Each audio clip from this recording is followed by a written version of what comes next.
Hey, everybody. Welcome to another episode of Schnozcast. Cory, how are you?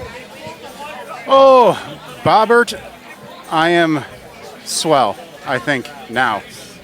Maybe. We'll see. Todd, how are you, sir? Cory, man, I am broke as a joke, man. Vegas beat my ass. Uh-oh. Habib, how you doing? I'm feeling for my pocket where my wallet is, just to make sure it's there. When you start, good Lord. When you start talking about broke as a joke, I'm like, do I have my money on me? Do I have? It's a reflex. It's a white boy Dearborn reflex. Hey, so if I you're wouldn't new know to the anything show, about that. if you're new to the show, thank you for joining us. If you want to go back and catch any previous episodes, you can find us anywhere around all the podcatchers out there. The on the what? Internets. I learned that was a term I learned from Nina Instead. Podcatchers.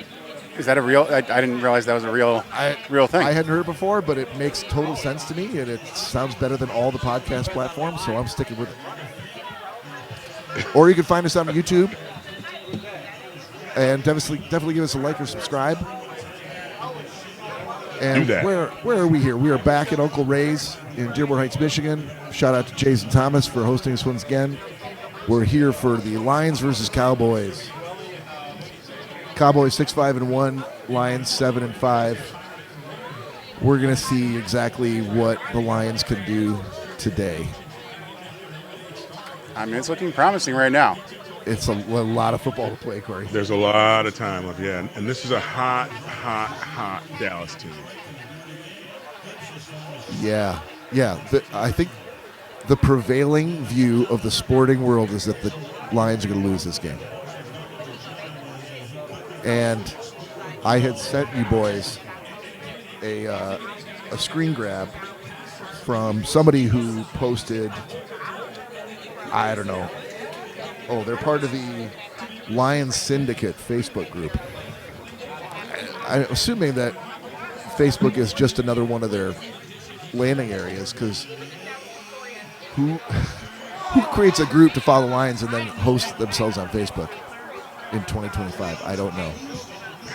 But what they said was, and this is a quote from them, "For the people that don't read very well, I'm going to try to be as clear as possible. I don't believe that either Dan Campbell or Brad Holmes are going to be fired, nor do I think they should be. They do, however, need to earn a second extension. And there also needs to be some accountability. My only issue with Dan Campbell is sometimes you have to take the points, and it's obvious that he needs a dedicated offensive play caller. Brad Holmes, however, is a whole different story." So basically they end the blurb here by saying the all grit era is over. That basically all grit is great, but you need talent to win. Thank you, Mel. Thank you. And, Thanks, Mel. I got to remember to do that. Todd says thanks. That grit is great, but at some point we're seeing where grit without talent is only going to get us so far. And Without talent? No. I don't think that they're saying that there's no talent on the Lions team, just that looking for that gritty personality or way of playing football as the number one thing you're looking for is over. That's their stance. I'm not agreeing with it, but I'm opening up for discussion, boys. Well, I've told you this before. I like Dan Campbell as a coach. I don't think he gets the Lions to the promised land. I think, again, it's great that he takes all the gambles. The players want to do it. But this league's about winning championships. And, again, he's going to have the longevity of this squad and the players, that's very short-lived. And so going for it, not taking the points, doing trick plays to your heart, to your eyeballs water, is not a recipe for winning championships. That's not how other teams have done it. And I guess there's always a new way of doing it, but I don't see Dan Campbell getting this team over the finish line. And pretty soon the talent here will be sunsetted. So I think they're right. I think he shouldn't be fired right now. The team is still behind him. People are going up there giving their all. The fact that number 14 is out there with a bad ankle Right. Is telling people are willing to play for him. They love it. That's awesome. But they make bad decisions, and it's not the players. I mean, sometimes it is the players. JMO has been known to frickin' set them back. Oh, yeah. Can't get out of his own way. Cory, your thoughts? I agree with Todd. Alrighty then. Yeah, I agree with you too, Todd. I think that I did not realize that Dan Campbell had long hair at one point. And by the way, and there's a guy named Brian Dable who's on the market, so we definitely better for it to get his shit together. Yeah, has he picked up a new position yet? I hadn't seen yet. I feel like he's taking a break to do some Modeling? Coach of the Year calendars. I don't know if you can be Coach of the Year after getting fired. Fired Coach of the Year calendars. Fired? I mean, there we go. Okay, that works. NFL's hottest men. NFL and college. You'd have enough to fill up all 12 months on that calendar. Just with his stomach alone. Come on now. I'm just saying. Some ladies like a thick man. Dable's a fire plug is all. Don't He's hate. a fire plug. He's a plug of some sort. Big old fat butt plug. Wow. Jesus. The claws are coming out tonight, boys. Speaking of butt Seems plugs, that way. Todd, we got a shot here. What are you drinking tonight, Todd Dillon? What are you putting down to basically raise your spirits after such a horrible trip? A tough trip to Vegas, but I'm celebrating tonight with some Hot Valley Space Haze Hazy IPA. And you know what, Bob? Yeah. It is freaking amazing. I mean, I can't tell you how good it is. It's just really, really good. And for my shot, I'm back on Ellington's Reserve Root Beer Whiskey. Let me get one poured up here. Give me one sec. Yep. Did you by chance say Hot Valley? I thought he meant hop with a Oh, I P. said Hop. Hop. I said Hop Valley. Hot Valley. Okay, I heard Yeah. at first. I heard Hot Valley. I'm like, I don't know if I like that. Oh no. But you Who's do, down Cory. now? You do. Does not sound very refreshing. Who do we got down? 12.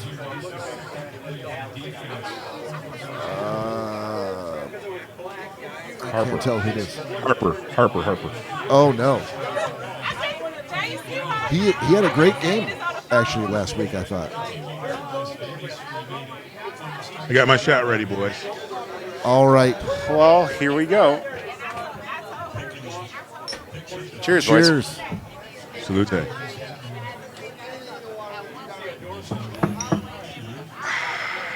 That's the good stuff. Uh-oh, he's a little wobbly. I don't know that he's coming back. Need some of those smelling salts. Todd's ahead of us. Oh, here we go again. Hey, I can't help that Jason pays for basic cable. Well, this is on Prime, is it not? So it's not basic. I know. cable. Hey, no one asked.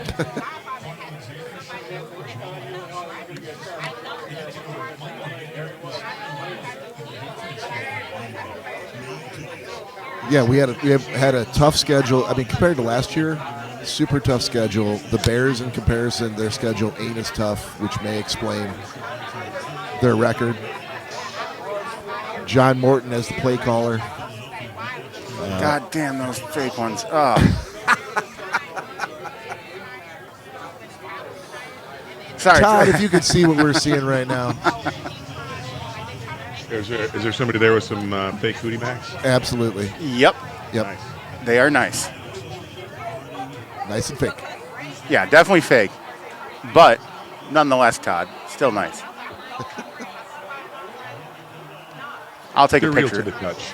I'll take a picture for you. They're real to the touch. Yeah. If you like There touching you go. plastic. Way to go. Cory, I have a question for you. Uh-oh. Have you ever touched a fake movie? Well. Oh, man. You don't have to name who it was. No, I'm not going to name It's who a it yes was. or no but question. yes. Okay. Yes. I dated someone in the past that had a nice fake set. You don't even have to go into that level of detail. Well, that was for Todd, just so he can. Okay. Yeah, I appreciate it. There you go. You're welcome. You know, when you buy a really high quality set, though, they don't feel plastic. I mean, I didn't buy Just them, saying. so Just saying. Well, thankfully her ex-husband was loaded, and it was fantastic.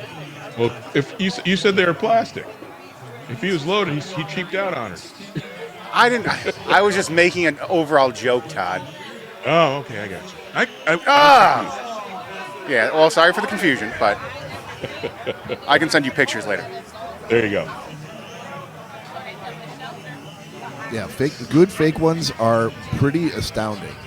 I was actually blown away when I Yeah. found out they were fake. I was like, oh wow, Right. that's quite impressive. Redefines what you think about when you think about fake boobs. But then you see some, and you're like, oh well, those are clearly fake, and they don't look that great. Yeah, if they're riding up like impossibly high, and the age of the woman is also Impossibly high. You're like, you're not fooling anybody. Wow, They those should- look amazing they for should look 63. natural. You guys should have been in Vegas this week. I can only imagine. The amount of silicone out there. All right, so tell us about Vegas. What was your game, and what was the game that got you? All of them got me. Hold on, all of them? But I guess I played a little bit. I played a lot of free card poker. Okay. I just like the camaraderie at the table. Plus, I love seeing big. It's got the roulette type effect when there's opportunity for really big wins. Okay. But if you're not getting cards, you're going to get hammered, which I did, and I wasn't spending a ton of time on it. But I got hammered there, and then I really actually had a great time and had a really good run playing craps, and I was up for at the table, but I stayed too long because I was actually trying to get back everything I lost, and that cost me. That will cost you every time Yep. because Yeah. you could have stopped. I should not only should I have stopped. The other thing that I'm not a big craps player. I love again the camaraderie of craps. Yeah. But I don't know all the math and all the rules and all the different plays. And there's a couple of guys at the table that I was playing at that were playing conservatively $1,500 a roll. Wow. And so I was playing table minimum and kind of following their lead. But when they were doubling up, they were doubling up when they would hit on a $1,500 bet, they'd like double up because the table max is 5,000, and so they would then double up and press. And I was like, I just stuck with the table minimum, and so just What was playing what was the minimum table minimum? 25. Okay. And Were you getting any looks when you were putting down 25 and they were laying down 1,500? no, that's the other nice thing about craps. Ultimately, there's people playing at all different levels. What I realized, again, there were guys playing even when I started doing a little bit of pressing later on. In the end, if I had pressed very early when I'd gotten to the table and kind of followed their lead, and at least it's been as aggressive at the same level I was willing to bet, I probably would have walked out of there with all my money back and then some. But what happened is I made a bunch of money, and then the dice got cold. And when they got cold, I'm like, the dice haven't been cold for a long time. But when they got cold, they got really cold. Now, In fact, I should have known.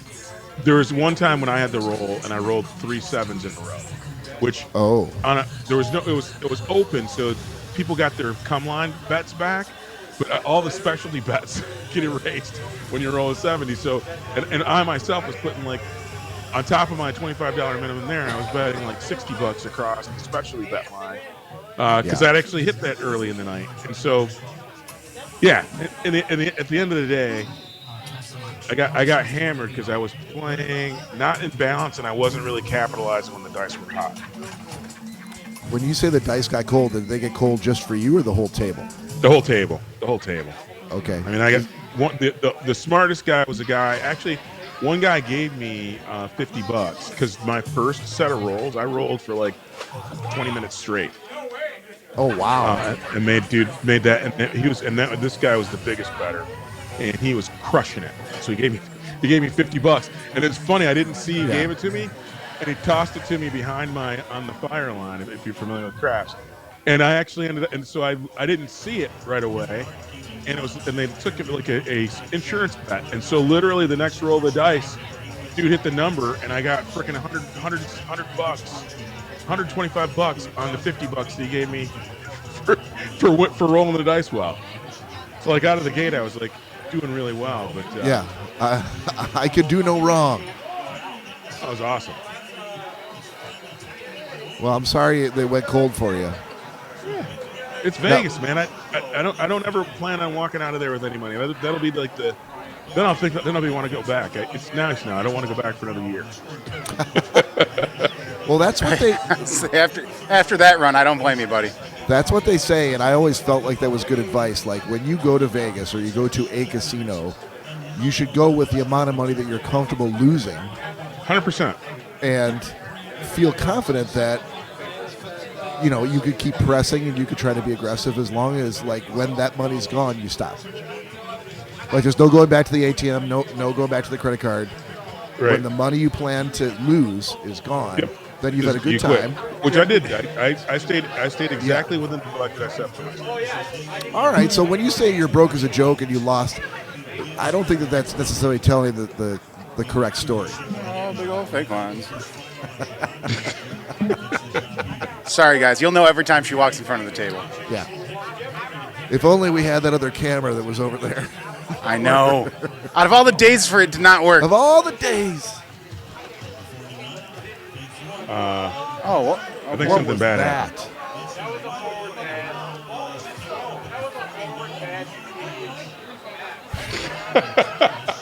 All right, so it's first quarter. 7:19 left to play. Tied at 3. Lions have the ball. Goff just tried to save his own life by throwing the ball away. But he threw it almost immediately into the ground.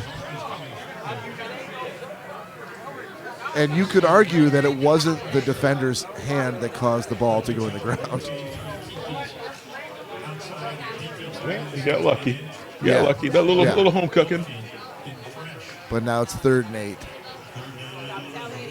Hey, after Thanksgiving Day, we deserve a couple good calls. Hey, Todd. All right, hang on. Let me hit the pause button. Holy cow. Okay. Oh, it won't let me pause. Really? That's odd.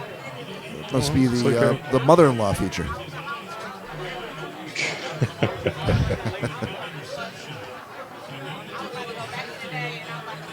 That said, Bob, I did do something in Vegas that I hadn't done since, like when we were really, really young in Vegas. What's that? You went to the Jiggly Room? No. I never. That's the biggest waste of money ever in Vegas. Well, if you're going to waste money, you're either wasting it at like the craps table or the Jiggly Room. Well, there's really no difference. I would much rather waste 3 times the money at the craps table because there's a chance of winning something and not getting something that's going to kill you. But anyway, I digress. Just wrap it up, buddy. Yeah. I'm not talking about just the freaking STD story. No, what? A mouth is a mouth. No. You see, Cory Skleski, ladies and gentlemen. You know what the most dangerous thing in the world is, Cory? A mouth? No. A Vegas stripper's boyfriend.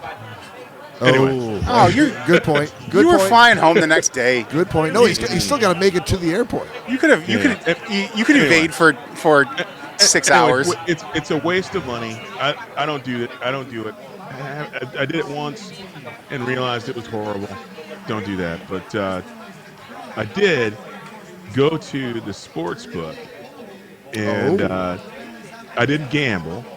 But I met my old boss, who's a pretty important guy at a pretty big company, and we drank beers. We watched the Patriots game together in the sports book, and we met at 6:00 p.m.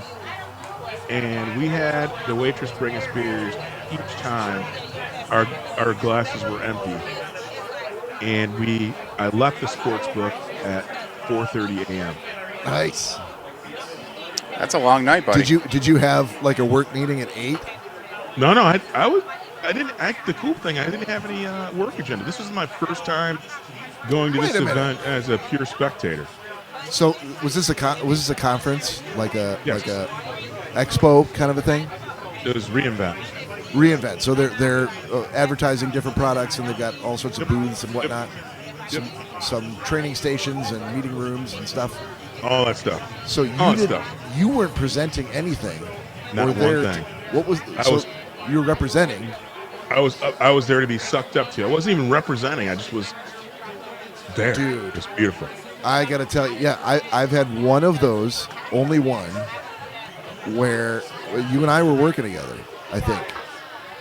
And I ended up somehow coming late, and I ended up getting my own room on like the other side of the hotel from wherever we're staying. And I didn't have to go anywhere. Didn't Yep. have to do anything, didn't have to be up at a particular hour, go to this particular seminar, That was me. participate in like a sales exercise. None of it. That's awesome. That probably was it. So even though you lost, well, I wouldn't say you lost money. You didn't win money. Yeah, Correct. I'm gonna say he lost. Is a good. I did. No, I lost. he I was lost prepared a to lose significant that sum of money. He- Hey! well, you were prepared to lose that money, though. Correct. All right. There we go, boys. Sorry about that, guys. I got excited. No. We understand. I'm actually Todd. cool with that now because it's not like we're 15-2. Like I want to know when we've done well, and I'm okay if you spoil it for me. Because if we don't dump Prescott in his ass 4 or 5 times tonight, we're not going to win this game. Correct. Jack Campbell is a beast. And I love how he lovingly cradled him to the ground.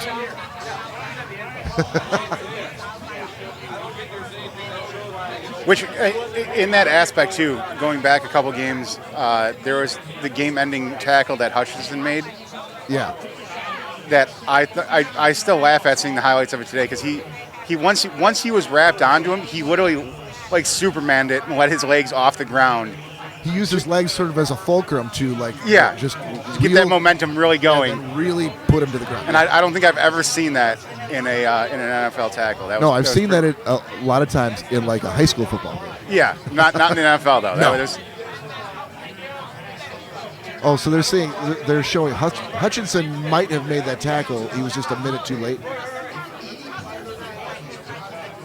Jack Campbell's beast. They're reviewing the safety I don't understand what the call would be. because if his toes were still on the white line, that's technically not. It's not a safety then. So what? They're on the half-inch line.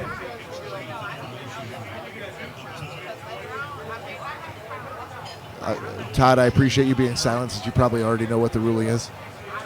No, I don't know the ruling, but I was going to say what I was saying is it's not his feet, it's the ball. Just like on a touchdown, they're looking to see if his forward progress was stopped and therefore down before the ball crossed the goal line on the other side. Oh, So I see what you're that's saying. and so, yep. So it's not his feet. Doesn't matter where his feet are. Wow. Oh, you got to be kidding me. Reverse the call. Okay, 4th down, no safety. So they're saying they should have blown the whistle because his forward progress was stopped. There's the call. I mean, I can hear. Can you hear the people in the background? I absolutely. This is can. bullshit. But on review, it looks like it was probably the right call. Agreed. I don't feel like we got screwed on that one necessarily. I disagree. Plus, we still got the satisfaction of a good sack. Football is a game of inches. Yes, sir. Why were the movies called The Longest Yard then? Angry inches.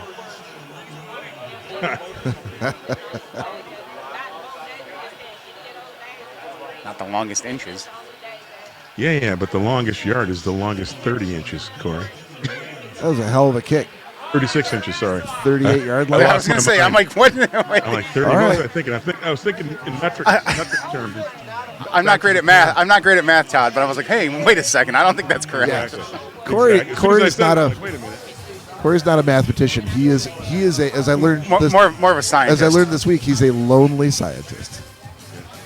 And You can tell didn't the think guy I'd who's remember that, pitching- did you? I said lowly, not lonely. But it came out as lonely, and I'm like, I love that better. That's what I'm choosing to remember it as. I like it. I'm the only one in my field, Todd. The lonely scientist. And not for nothing, the guy who's bitching about it, I do think that there's tech in the balls now, so they can tell without the camera view if the Oh, there's Where they definitely stop. tech in the ball. Yeah, for That's. I mean, how amazing it is, that I do not know. But which I think we talked about before. When we did. So, like, when I suggested it when we first started this podcast that there be tech in the ball, that there'd be tech in the ball. you should have patented that, John. You'd be a billionaire. I should have invented the ball. I have I to. should have invented the ball. I have to give a shout out to Andy and Len from the Nonsense Zone. Andy reached out to me today to ask if we were interested in recording a holiday greeting to send to them that they could play on their show. Naturally, I said yes. I don't. Can we do it tonight? Can we do it on this show? Because otherwise, we're not going to be together again until like the 14th. Let's wait till the game's we can done. actually, why don't we act that way? We can meet to figure out what we want to do. We can actually position a couple ideas. We could do that. Meeting. We could do that. But also, while we were talking,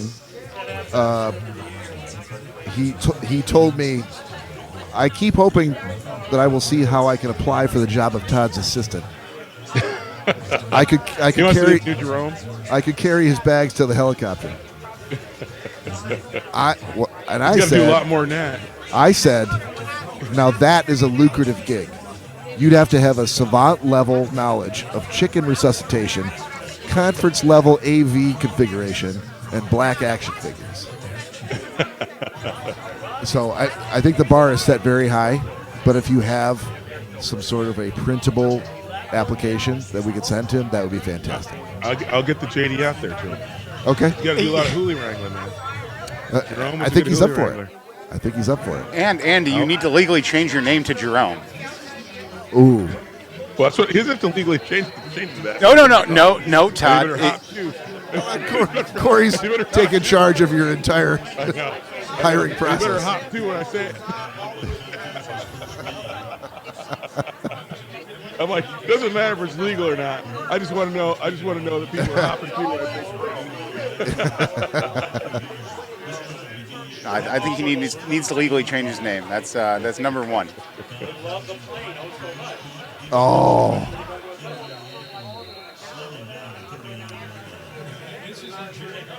And we've already seen in this quarter alone that if you give Gibbs just a sliver of space, he could break it. He's a game changer. But it's really unfair to put the whole game on his shoulders, right? As much as Yeah, but they got tons of weapons. But out of the backfield, he's a tough cover. And it sucks that Laporte is out for the season. That was a surprise that wrecked one of my fantasy leagues. Did I hear correctly too Digress. that they sent Brock Wright down to the practice squad, or was it injured reserve? Not sure. Okay. There's a lot of I don't follow the comings and goings of the also-rans. now the also-rans are the starters. So you need to change your game, I think. This is where I get mad at Dan Campbell. Oh no! So I didn't understand why you're mad at Dan Campbell, but now I get it. Thank you. What kind of crazy pitch out to Dan Skipper? Dude.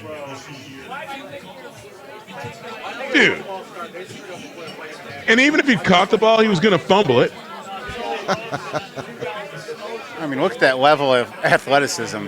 He was going to fumble it if he caught the ball. It's a bad play. It's a bad time. He put it right in the numbers. It's not Goff's fault. It is. You don't No. throw a freaking fastball to a fucking lineman. You don't, because they don't have good hands.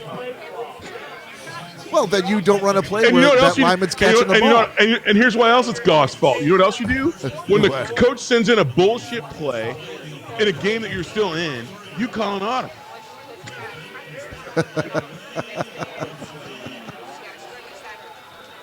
Yeah, okay, I'll give you that. That's what I'm saying. I mean, dude, this game is meaningful, right? Yeah, It's well, 3-3. 100%. And you freaking already bogged down. You move the ball all the way to the red zone, you bog down. So you're going to then, in the middle of the field, throw a freaking fastball to a lineman and expect him to actually juke two dudes? They're going to say, like, we did this 25 times in practice. He caught it every time. Yeah. Yeah, because you know what? Nobody's lunching skipper in practice. Say Brown. There we go. Oh, just don't. Yeah. Look what happens when you throw it to a dude who actually catches the ball. Knows how to catch a ball? Yeah. I don't want him to. The worst thing that can happen here is we get jobbed in this game and his injury goes from a sprain to something even worse. Agreed. Or Dan Skipper gets his knee blown up doing stupid shit like that. Dude, listen, he was eating some popcorn on the sidelines. He forgot to wipe the grease off his gloves. And Wait, he was eating popcorn with his gloves? He didn't take the gloves off? I mean, when you're a big O lineman, you know, sometimes you forget to take your gloves off. Oh, J-Bo! Is that it? Are we in? No, they're saying he's out. Out at the 1. No, he got it. He got it.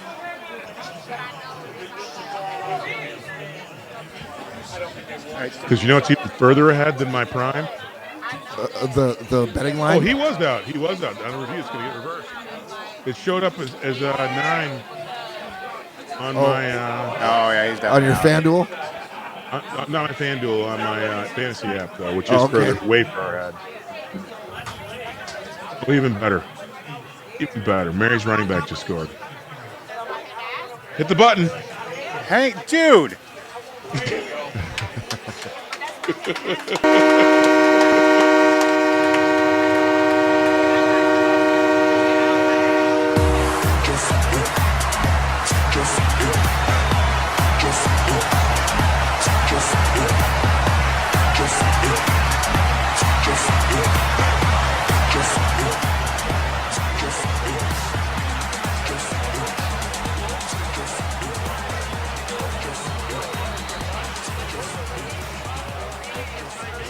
There we go, boys. All right.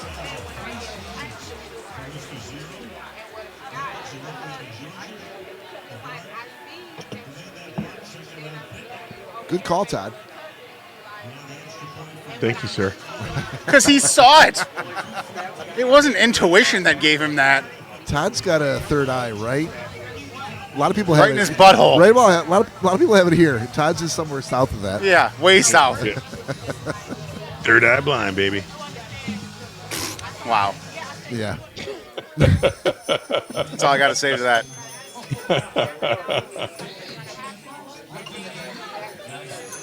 Did you just order another drink for yourself and not...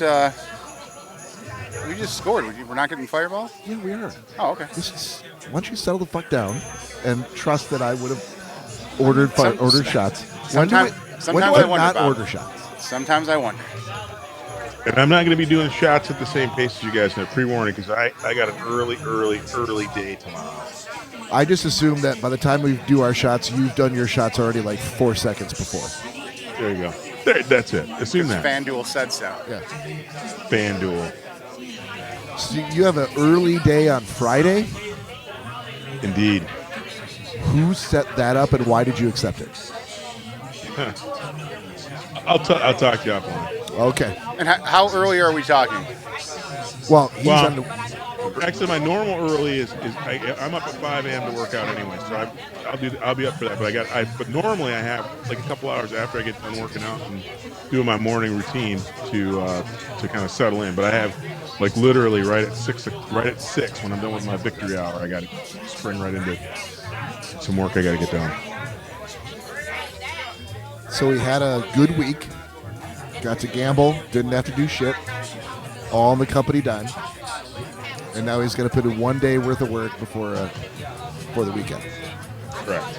I think. Thank you, Mel. Todd says thank you, too. Thank you, Mal. Todd. Hi, Ooh. Todd. Hi, Mal. She said go fuck yourself. She loves TD. MJ. Oh, MJ's here. What's up, MJ? Todd says, what's up, MJ? He said, what's up? What did you call him the last time that he was here? When we were Who's your podcasting? padre? Padre. I was trying to think of it. He's like, I'm not your padre. DJ Reader, Lions Man of the Year. Okay. Candidate or No, winner? winner. No, I said he's the winner of it. Yeah. Not across the NFL, just the Lions Man of the Year. for the Lions, The Lions Walter Payton Man of the Year. Gotcha. All right, buddy. Well, let's celebrate this touchdown. All right, Todd. Cheers anyway. Cilantro.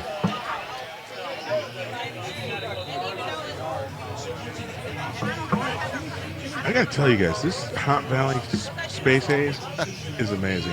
If anybody out there can get it, you should get some because it's really, really good. I'm still here in Hot Valley.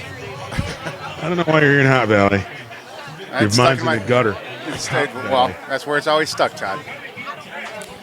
Cory's mind's in the gutter. Todd's eyes in his butthole. I don't know what's happening. In this Third eye. podcast. Third eye. Is that Javante? Javante. He's gonna be a although I like what the defense has done so far. But he's just going to blast a hole through the middle all night long. Blast him right up the hole. Walked right into that one. Yes, you did. You say so.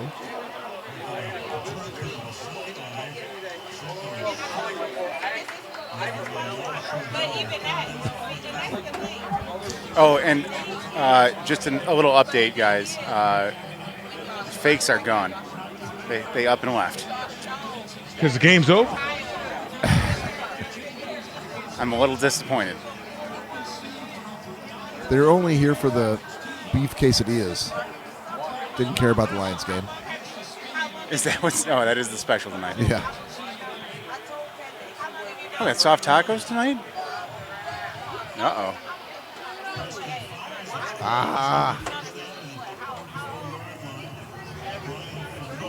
Todd, Yes, sir. when you go to a restaurant and you're ordering tacos, do you go soft tacos or hard tacos? Hard tacos. Hard tacos? Best. I go soft tacos. Do you? Yeah. Okay. What Those do are you- like half-ass burritos. I love a good burrito. I love a good burrito too. That's why when I order tacos, I order hard shell tacos. I'm always trying to recreate that burrito feeling. Then just When get I a want burrito. I order a burrito. Exactly. Sometimes I want a small burrito. I don't think that's how that works, but It's exactly. It's half-ass. It has half the stuff in it too. so is there a go-to Mexican restaurant out by you, Todd? Well, yes and no. There's a go-to restaurant Mexican restaurant that I go to all the time with Mary because it's her favorite. Not my favorite. The food's okay. There is good Mexican here, though. I've had good Mexican here, but I don't have a go-to. So Mary's idea of good Mexican is not your idea of good Mexican. What she orders, they do really, really good. She orders the chili relleno everywhere she goes. So Okay. these guys do a good chili relleno and the Everything else is just so-so. the refried beans. The refried beans and rice are awesome. I give them that credit for that. But I like a great burrito. They don't have a great burrito. They have some combo platters that are okay. I feel like, Cory, you're about to launch into what your favorite is. So Shimoko's is my jam now. Soshimoko's is very good. Why haven't we been there? Because I really personally, it's just my feeling. I don't want to shit on your recommendations in any way. No. I'm just asking because To me, Taqueria Mi Pueblo downtown blows Xochimilco's out of the water. I've been at Xochimilco's so many times that once I had Mi Pueblo, I'm never going back. Todd, just so you know, he's only saying that because that's Lori's favorite place. No, it's good they might food. do, and the thing is, they might do something he likes there. My Xochimilco's has my heart because their botana is better than anything I've ever had anywhere in the world, and the rest of their food is fabulous. But I go down there for that appetizer any day. You might be right. I'm not sure the last time I've had a botana at Xochimilco. You might be right. So don't get me wrong. I love Mi Pueblo. It's good. Xochimilco's is also very good. But Mexican Fiesta. Is this where are you? I feel like you're about to throw in like a Little Caesars hot and ready as well, just to seal the deal on your tour of cheap, shitty Mexican. food. What about El Nibblenut? I actually really liked the. It's like a botana. What do they call it? Do you know what I'm talking about, Todd? I don't think Didn't they call it the same thing? No, they call it something else. Plus, it's got other shit in it. Yeah, I was gonna say because I actually wasn't joking. I liked El Nibblenut. I was taken there specifically for this one thing, and I was told I had to order it, and it was fucking fantastic. And we don't have it. None of the restaurants I've been to out here has that anywhere. And the reason I like Fiesta. There's a new place here called the Añejo, Mary and I went to. We had some good. The food was good. But I got the fajitas and they were good. But again, that was because they didn't have any of the other stuff. I found it. It's the Super Botanadana. There you go. So it technically is still a botana. It is a botana, but it's got Mexican chicken in it and pickles, which I was like, all right. That's a curveball. But it fucking works. It's fantastic. I was like, why have we never been here before? And she's like, well, because this is the one thing they have that's worth coming here before. Everything else is just okay. See, but and same thing with Fiesta for me. Like their chilaquiles are amazing. Okay. And then their enchiladas are out of this world. And the one thing, and I know this is where everything's gonna go downhill for you two. Oh, son of a bitch! God, you can't stop CD. Cowboys got a first down. I was gonna say it's the first time he's touched the ball all night. Yeah, but when he does, they're covering him all over the place. Right. But on the enchiladas, so there's one very weird thing about Mexican Fiesta that no other Mexican restaurant does, and it's only because the grandfather by now great-grandfather, that opened the place up, he loved coleslaw. Okay. And they make a great coleslaw, even though it's there were some legs in the air right there. That was a Hutchinson tackle. That was a fantastic take. Yeah. So yeah, I know it's not technically Mexican food, but you put the coleslaw on top of the enchiladas. Can you say that word again? Coleslaw? Yeah, say it one more time. Coleslaw, yeah. No. Spell it. Spell coleslaw. Oh, sorry. Coleslaw. Yeah. Thank you. Coleslaw. Yeah. Okay, right. So you're leaving off two letters. Yeah, it's exactly. fine. But you can see why Todd and I are like, wait, what? Oh, yeah. I thought he said that at first. And I'm like, this must be me. No, you're spot on. Dude, that combination, though, putting the coleslaw on top of the enchiladas it's phenomenal. And it's something I learned back when I was working there. I just got corrected. We do have a go-to Mexican restaurant that is the bomb out here. Okay. It's called the Matador. In Seattle, downtown. Wait, in Seattle. Hang on. How did you get corrected? Is someone lurking in the background? Is someone Barry? watching the show and he's like, oh no, this cannot stand. And here's the funny thing: somebody texted me, but I don't know because I can't see my phone. I don't even know who it was. It was Mary. Just say it was Mary. Hang on. I don't think it was Mary. You can't see your phone, but yet you were able to read the text message. Boys, are you telling me that we've gotten to the point now where we're getting unsolicited texts from strangers to correct shit we're saying in the podcast? About things out in Seattle? That is, if we haven't been shooting for that this entire time, I don't know what the fuck we're doing. I think we just hit a golden level, boys.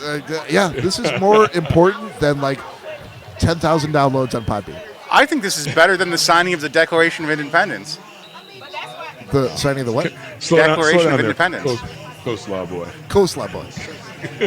Yeah. You two idiots say it the same way, I guarantee it. No, coleslaw. You're not. Coleslaw. You Wait, said are you saying you said cold slaw. COLD slaw? Who?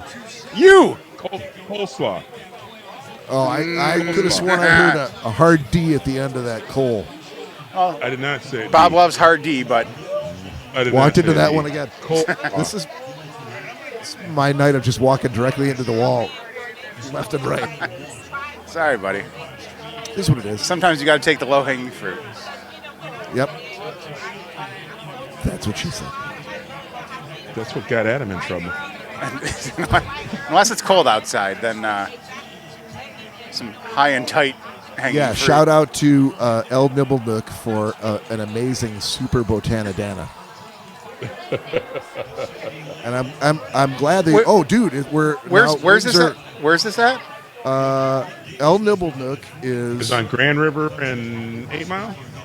Oh, so it's around. Okay, so we should go there one day. We could. All right. It's in Livonia, 8 Mile and Grand River. I think we should go up there and do a solid review. And the cool part for this is really like deep insider shit that nobody gives a shit about, but it's a botana, but they bake it in the oven. Okay. And it gives it a different kind of a flavor and a sort of a crust on the top where you're like, holy shit, this is amazing. I would say, hang on. Decadent. So, it's, Yes, thank you. it's very decadent. Yes. So, do they You bake it? crystallize my thoughts eloquently. Do they bake it or do they broil it? They bake it. So they bake. So there's heat underneath. According to and- their website, it's baked. Okay, Yeah. I feel like it's actually broiled, but Well, I mean You Mexicans, might they be don't right. really know what they're talking about. no, let's not bag on Mexicans. Let's shit on web developers who are responsible for web pages who don't understand the difference between bake and broil. There you go. And on the website, they put baked, and they're like, who fucking cares? Yes. Calling that incomplete.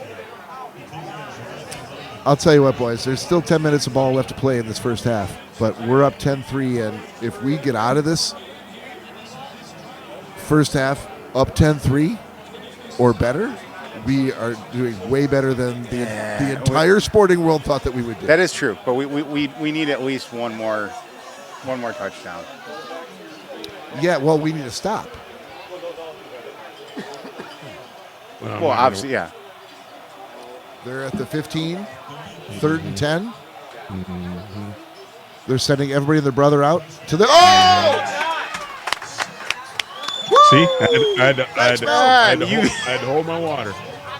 She came over for one Get- reason. It wasn't to give me a high five. Todd, Thank you, Todd. Todd, Appreciate it. I appreciate you holding back on that one. You're welcome.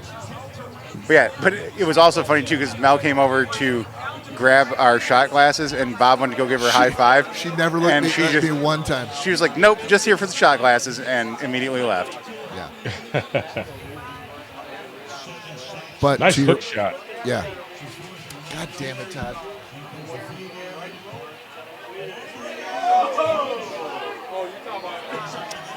All right, so 10-6 Lions, 9:23 left. They got to score again. Oh, they have to. The fact that so far we've only held them to 2 field goals is pretty. It's not how I thought this game would go. So I'm very happy. I agree. That said, they were down 21 to the Eagles. Well, but isn't that the Cowboys' MO? All season, they'll have a couple of really good games, and then they'll utterly shit the bed for the third game of 3. Yeah, I'm just saying. I think that they know how to come back in the second half. That's what I'm saying. That's where the Lions got to keep the pedal to the metal. And the Yeah. Lions haven't taken advantage of all their opportunities just yet. Because I feel another Dan Skipper freaking alley-oop pass coming. Oh no! Oh no! Can we just assume? Can we take it as gospel that they tried it once, it fucking didn't work? That's. There's no reason to try it again.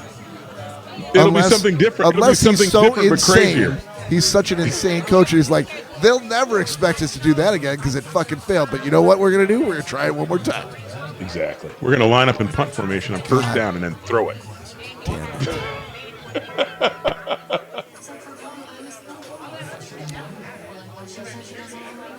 All right, so Cory, I feel like we talked about Mexican restaurants, Mexican food. Did we get your go-to Mexican order? Yeah, totally. Yeah, when we were at Enchiladas, Fiesta, right? enchiladas with So the that's- coleslaw on top. But that's only when you go to Mexican Fiesta, which now is quite a ways away from where you live. So I don't It like is. enchiladas either. I mean, don't get me wrong. I don't just like them, but it's not a thing I ever order. Todd, in What the long run, it's all the same. It's What- some sort of meat with cheese wrapped up in some sort of tortilla or corn shell, and it just well, it's they vary the meat, they vary the sauce. It's all the it's same. a mole sauce or it's Yeah, I agree. It's different. It's different enough, but there's not a huge range. I will give Cory that. There's not a huge range. I will say A lot of corn and flour core. out by us there's a place called Taco Express that okay. they do a great burrilla quesadilla, and they give you the consomme to dip it in. Oh man. And whatever cheese they use on this thing, I have never tasted it before, and it's, oh my God, absolutely amazing. Venezuelan beaver cheese. Something along those lines, yeah. How is that not a flag? There's another restaurant in town, Rio Bravo, that I don't know. I think it's a chain. I don't know if it's national or not. But I don't care for much of their food, but on Tuesdays it's Tamale Tuesday, and their pork tamales are amazing. They do pork, chicken, and beef. The beef and chicken to me don't taste well, but their pork tamales are some of the best I've had. Dude, So finding still a not to go tamale to. that's actually hard to do. Lori loves tamales. I can't seem to get on board with them as being, but maybe I feel like I haven't found the tamale that does it for me. I know he's not. There's a lot of bad ones out there, Bob. I What think the that might be hell? it. Yeah, what was he doing there? He had My all the advice time is in the keep- world to throw keep that ball. tasting Sorry, Todd. No, my advice is keep tasting them because I don't like tamales from a lot of places. And in fact, Costco doesn't sell them anymore. But Costco had a brand of tamales that were frozen, that were, again, not the best I've ever had, but better than 90% of the restaurants I've been to. Okay. It's one of the things I hate about Costco. Every time they get something in that's like really, really game changing, you buy it for like 6 months to a year and then they discontinue it. Oh, of course, yeah. Anything good, they're going to discontinue. God You gotta be damn kidding it. me. So, did you ever get there was a guy that would come up here to Uncle Ray's and sell tamales. Did you ever get any of Oh, those? for her? No. I don't think I did. He hasn't been around for a while, which we'll have to ask Jason where he's been. But, dude, those are some of the best. Like, they were, like, legit homemade tamales that Okay. were insane. And he did all the different kinds: chicken, beef, pork. The pork is the bomb. Like I said, I've had okay Yeah. chicken and beef ones, but Yep. they don't match. And pork, I've had people do it wrong, but when it's done right, I think that is the meat of the gods, Meat of the gods. or the Todds. I see what you did there.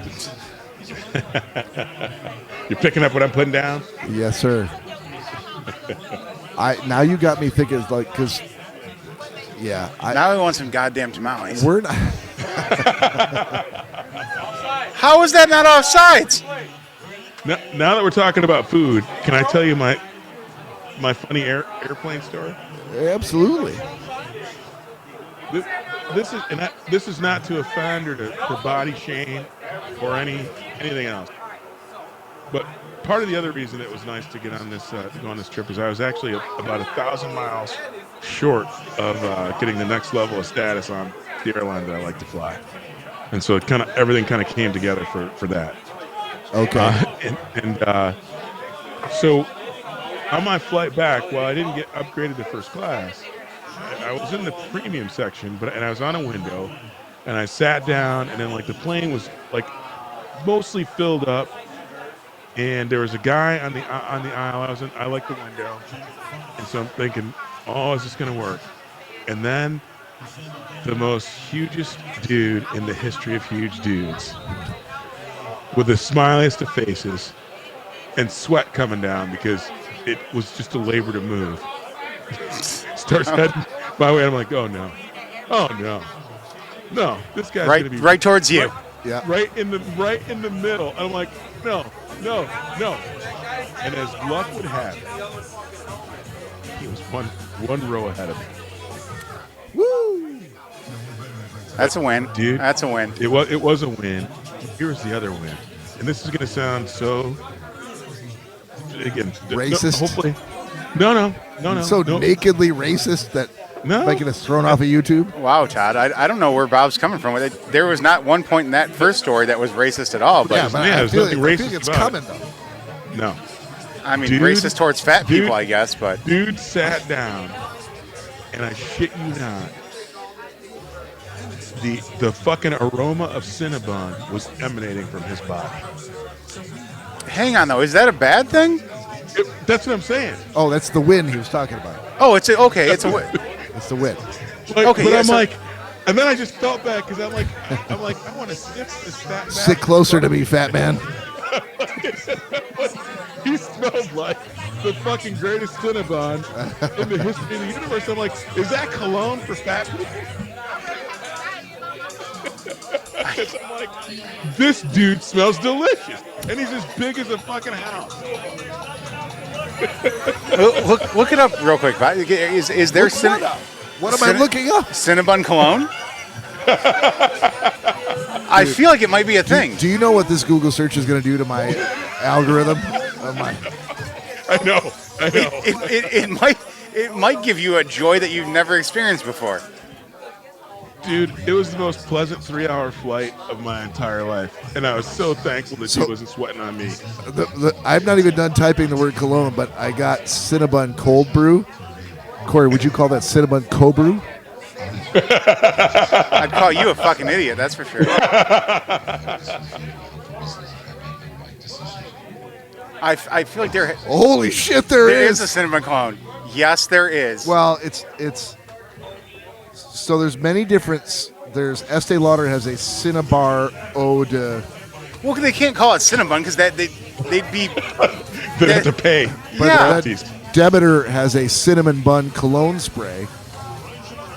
Dr. Squatch has a men's cologne sampler, which contains. Let's see what's in it. Fireside Bourbon, Midnight Birch, Rainforest Mist. Fuck you in the mystery offer. Glacial Falls and Castaway Cove. None of those sound like cinnamon. Did he break his wrist? Pickens? No, that was CD. Oh, okay. Cinnabar for women, Eau de Parfum spray. Cinnamon roll for... There's all manner of cinnamon cologne shit. Did you see that hit on Dak? Oh yeah. By Branch? Oh, yeah. I'm really... So they didn't give Branch a penalty. That's amazing. Take his head off.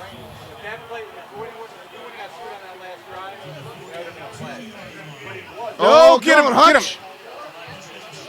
Oh! How is that not... Well, he was there to pick it up. Okay.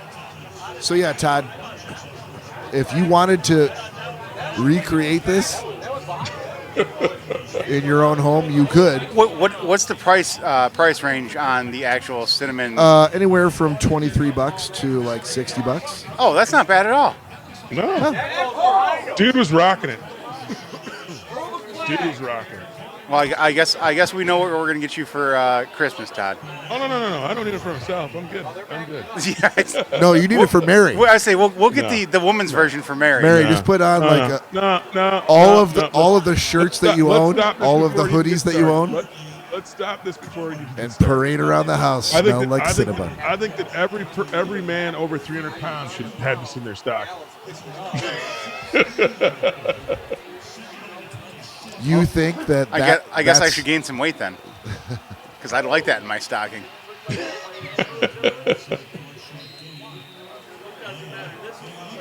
and brilliant coleslaw aficionados should get that in their stockings as well. Coleslaw. Coleslaw. Like Isaac Is that Tesla. Tesla's cousin? Yes. Isaac Coleslaw. Coleslaw. I'm gonna shut this podcast down.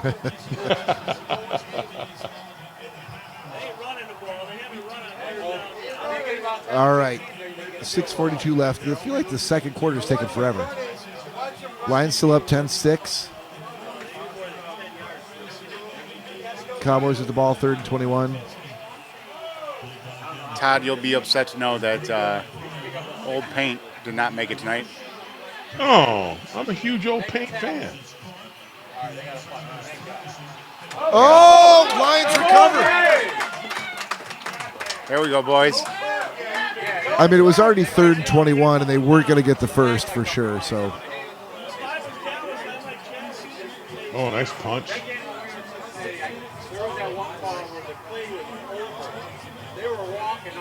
Yeah, that was a very nice punch. was it Campbell who punched it out? Yep. Oh, yes, it was. Yep. Almost like he knew what he was doing. Yeah, you got to cradle it. You got to cradle it, motherfucker.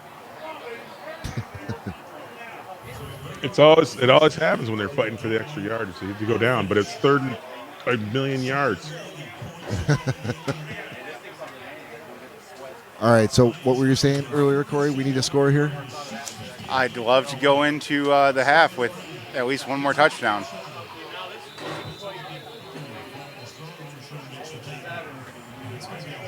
All right, Todd, no pitch outs to an offensive lineman.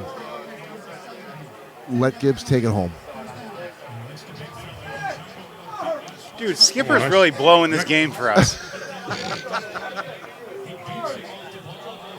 What a dumbass. What were you doing? But the arm still slipped out because he's still got those butter on the butter on the fingers from the popcorn. Now he switched out those gloves last quarter. Where are we looking? What's up, brother? What's up, boys? For the win today. For the win. Lions for the win. What's the secret? What's going to be the secret? What do we got to do? What's going to be secret? Fucking consistent. Fucking keep it up. Just like this. Consistency, baby. I like it. All right. I like shots. it. And hey, Yeah, you and more always, shots. For us. I always think have 2 shots. More passes to Skipper. More passes to Skipper. Yeah, they need to pull Skipper out of this game. I think they should line him up in the quarterback position at least once. He's fucked us twice now. Have Skipper take a snap. There's our boy. Just stay away from the.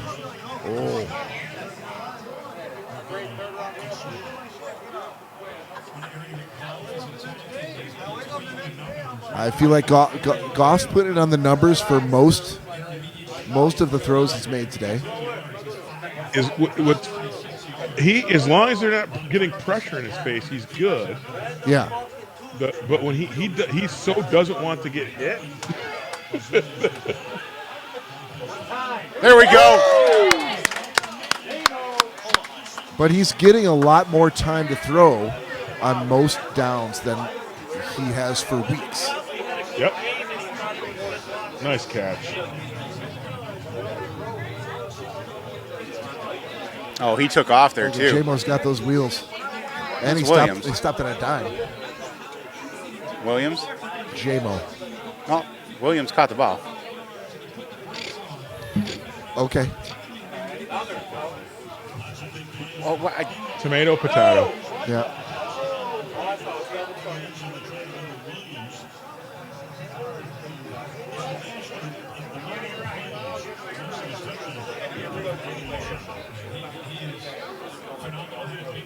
All right, boys, come on. Still got some time.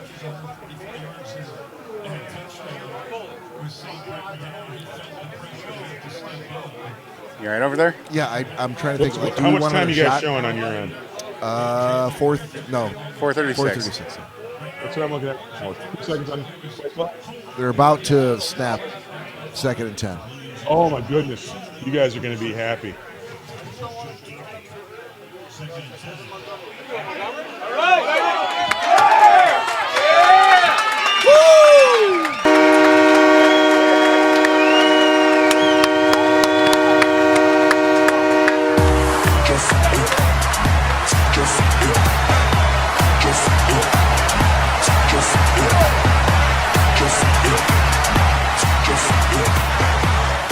That was a run. That was Hell a of a man's run. You never quit.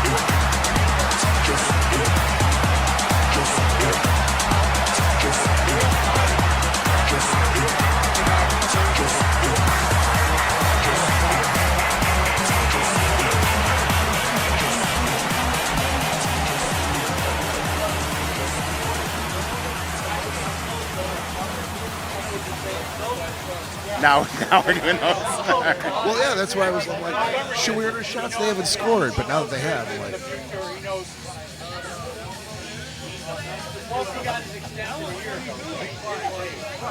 Was that too much of a giveaway? I mean, it was a little bit, but I'd rather have that giveaway than, oh, geez. yeah, then it was intercepted. Or if you said, like, Or fucking fumble. Skipper again. Why would you do that? They put him in as a wide receiver? Skipper can't punt. What's Goff doing? What's Goff doing as a receiver and Skipper's the quarterback? Up in the suites. Sipping on a Mai Tai. I think that'll be the next thing. It'll be him and the pistol. I would hope Dan Campbell is smart enough to realize that, Skipper's done touching the ball this game. Or any game, for that matter. We'll see. Only time will tell. There's a lot of time in this ball game, boys.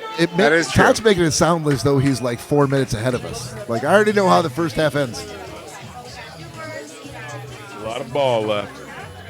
I mean, it only makes sense since he's in Seattle and we're here where the game's being played.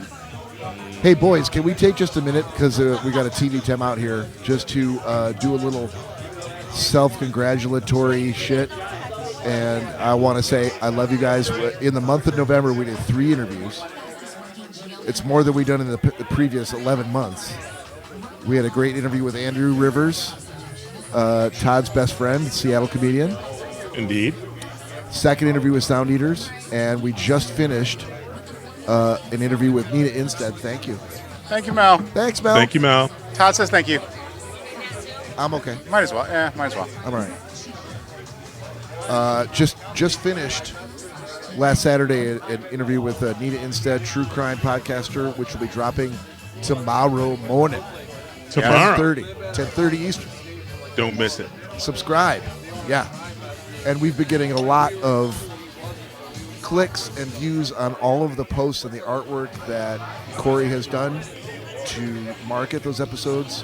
So if you've seen them, if you've liked them, definitely subscribe so that you can watch them or listen to them when they do come out. Like I said, Nina Instead's podcast coming out tomorrow morning, Friday. Cheers. And, which I will say, we've done some great interviews. Nina brought so yourself. I do. Nina brought a whole new aspect to something we've never done before, and I think it was absolutely great and wonderful. And you guys should really check out the fucking tagline. There we go. Well, she brought murder. No, Bates, no. To the Schnozcast. Murder. I'll tell you what, boys. She was the easiest interview we've ever done. So smooth and gracious, and we gave her the room to tell her stories, and she told great stories. Yeah, no, like I said, it was something we've done that we've not done before. And so, yeah, we didn't really know how it was going to turn out, but I think it was a great great interview. Well, at least one of us knew. But no, please check the episode out. If you're a fan of true crime, which nowadays I don't know too many people that aren't. If you don't like to be entertained, don't look at it. There you go. And I couldn't agree more, Todd. There you have it, everybody. If you don't like dislike entertainment, Are you not entertained? Todd's the Russell Crowe of this podcast. Yeah, you don't want to watch? Go fuck yourself. I'm Spartacus. well,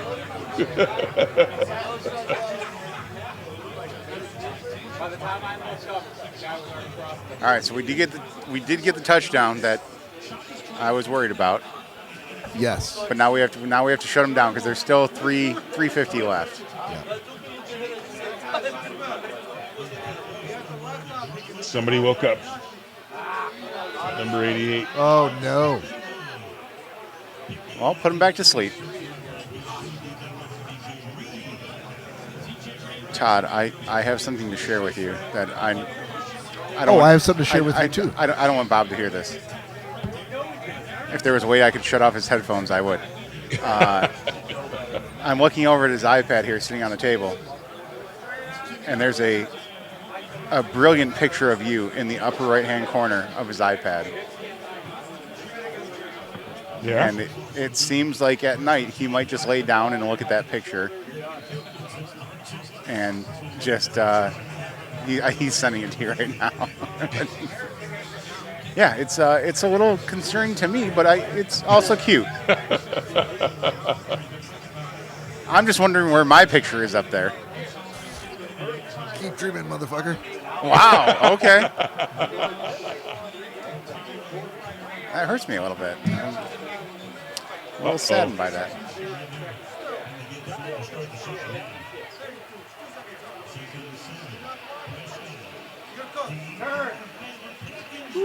And there's a flag. God damn it. He had to ask for about 15 minutes to get it, didn't he? A little bit, yeah. All right, so I have gifts for both of you guys.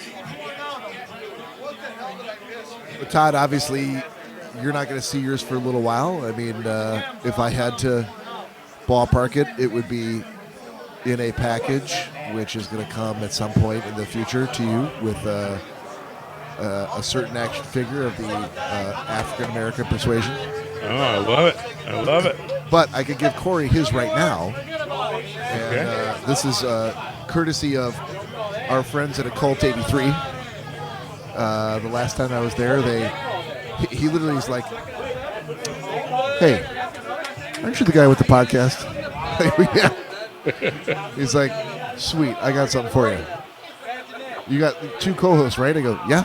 He's like, "I got something for them too." I'm like, "Oh, awesome." So here you go, buddy. It's a dick whistle. Put it up in front of the screen. Put it in front of the can. Is this a sticker? No. Oh, I was hoping that. Well.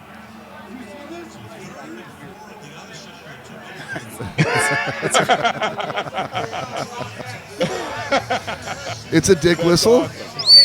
It's very loud too. Courtesy of Cult 83. I love it. So, Todd, good news. You got one of those coming your way. Sweet. I hope that the one I put aside for you is more of a black dick and not. This is out to here. Multicolored. Why is mine so tiny? And Todd gets a huge dick whistle. I'm not sure how it worked out that way. It's how the cookie crumbles, man. So Yeah. it could be some. Yeah. Not gonna lie, I feel very weird doing that, but Listen, it's going to be made for great content. well, thank you, sir. If anybody wants to put that on a never-ending loop and throw it up to the internet, we'd be much obliged. Still on? Oh, batteries are dead. No, it's still on. Is it? It's not as bright as I Okay. thought it would be. At the half, let's see if Jason has any batteries. He did last time. Isn't that one? Doesn't it have a? Can we plug it in? No, it's all Specifically batteries. battery. You know what's, and it turns out I'm switching over beers, and the beer I'm switching to goes perfectly with Cory's little dick whistle. I'm switching to Sierra Nevada's Juicy Little Thing, hazy IPA. I was almost hoping you were going to say little dick whistle beer. Yeah. It's a Juicy Little Thing, Cory. Sierra Nevada. Dude, you know I have to go back to Cult 83 and say, like, hey, so those dick whistles were a big hit. But there's only 2 of the 3 co-hosts are white here. So for our third co-host, do you have anything bigger that would adequately represent what he's packing? Can you take one of those big black dongs and just turn it into a whistle? Just bore a hole in it and then put a little notch on the top. That's all you need. It should whistle. And even if it doesn't whistle, if you just make it go, oh yeah. Oh yeah. That's some whistle you got there. Yeah, well, what? I am on the Schnauzcast. Why is it just going, oh yeah?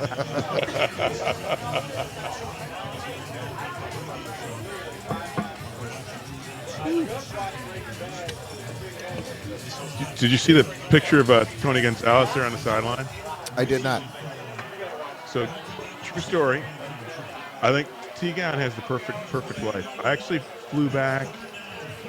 I can't remember where I was coming from. I flew back in first class with him several years ago, and his wife and the nanny and their 3 or 4 kids. I can't remember how many kids he had. Those guys were all back in economy plus, but me and T-Gown sat together in first class. I'm like, that's how you do it. He was like, fuck my family. They go back in economy, and I only ride first class. This guy's got a huge dick whistle. I'm going to sit with him. You want to see something cool? Check this out. Probably one of the hardest times sitting next to somebody who, again, I really respected his game, and I wanted to talk to. I had to constrain myself because I would have talked to him for the entire flight because he's just that cool. Yeah, but you're one of those guys. This is I know a few things about Todd Dillon, and one of those things is you respect people's private space on a plane and are not one of those talk your ear off sort of passengers. Yep. Yeah, like I said, it was hard because I did want to. I'm like, I wanted to ask him like so many things, but like I said, I chilled out. We traded pleasantries, traded a couple little quips. And, what's Todd Dillon's idea of trading pleasantries? Just give me an example. You talking about the weather? You talking about sports, movies you've watched? No. I don't get that deep. No. Tell him to put his fucking shoes back on. Goddamn savage. Are you headed home, or are you traveling for business or pleasure? Yeah, that's about it. Okay. Something light. Nothing really intrusive. Has anyone ever responded and said, "None of your fucking business. Keep your eyes front"? Well, I don't ever ask the first question. That's okay. If they break the silence. If he hadn't said anything to me, I would have just sat there going, I don't want to sit next to him. Gotcha. Similar, I think I told you I met Chris Webber on a flight like that, and then I saw him like 16 times in the airport. And then we actually started trading like regular. Hey, how you doing? Where are you off to this time? Like. And then you killed Bob Probert. Did that? I feel like Chris Webber was after Bob Probert. Well, yeah, yes. Indeed. Sorry, Indeed, I got it worked out. Boys, I got to tell you, minute 13 left in the first half, and we held them here to a 3rd and 15. I like what the defense is doing. I confess that I'm not enough of a coaching mentality to understand what changes they made in the defense. Holy shit! Yeah, that was should have been a penalty. Should have been a penalty. Yeah, he was already down. He was already knocked down. Yeah. Well, But all you it know needs is what- like 7 yards for Aubrey to kick a field goal. Yeah, true, but better than a touchdown. I mean, Agreed. And not for nothing, their kicker is on my fantasy team, so I wouldn't mind him kicking a 68-yarder. holy shit! Is it a 13-yard gain? Okay, not how I wanted to see this first half end. And as expected, they're going to send out the weapon, the best athlete on the field. I heard that someone was interviewing Dan Campbell before the game, and he told the interviewer that his two greatest weapons in this game were Fox and Bates. And I'm like, fuck me. That's it? That's what we're hanging our hat on, is these two dudes with the smoking heaters and kicking balls? It's Todd Dillon's worst nightmare. Sorry, Todd Dillon 2.0's worst nightmare. Guys, Yeah, I you can guys see are it. awesome. I can see it. Fucking CBS Sports ruining it for me again. Even before Todd did. You can't stop it, right? I'd have to take my phone off of Wi-Fi, which I guess I could. You easily Yeah. could. Yeah. I'm too lazy not to screw myself. Oh. All right. So 17-9, getting the ball back with a minute left. I feel like we're going to walk off here with. I'm kind of feeling good about it, but as Todd Dillon would It's say, a there's one-score game. lot of It's ball a to play. one-score game. Lot of It's ball a to play. one-score game. Yeah. I mean, with a minute, you said minute what left? Minute 10. We have a chance to. We I see 45 seconds, boys. I see 50 Oh, sorry. seconds on the TV. I was looking at like the last play before they kicked the field goal. So yeah, 50 Oh, seconds yeah. left. I feel like we're gonna maybe run it one or two plays, and that'll be it. Either that or a skipper pass to Goff, like Cory called. I would love to see that right now. Exactly. Let's split Goff out, and then let's have Dan Skipper take the snap and heave it. I think it's a great idea. Did either of you fuckers look at the text I sent you that was a Instagram post about these two guys that do a series of like, here's me, a black man, taking my white friend for Jamaican fruit in the hood. In the hood. Yeah. I started to watch it, and it's funny. You sent that to me, and you know what happened? Nope. I stopped to watch it, and two of those flamingo chicks on the strip frickin' tried to get me to take a picture with it. So I had to frickin' put my phone away and frickin' hustle Oh no, away of course, before yeah. I should take the back seat to those lovely ladies wanting a picture with you. Yeah. 100%.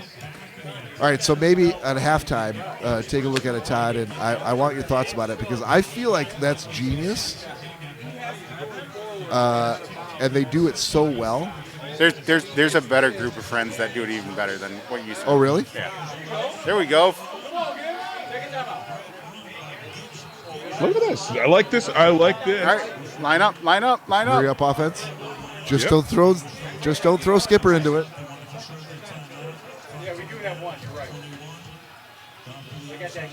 Get out. There we go. Do you get the first? No, short of the first.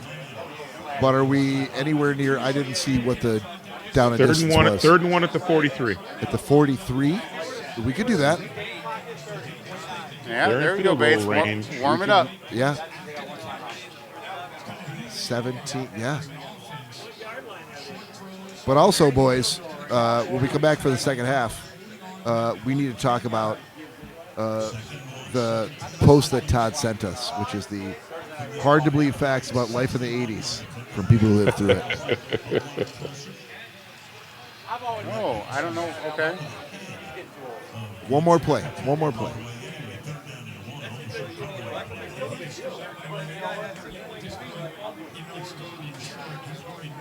Everything I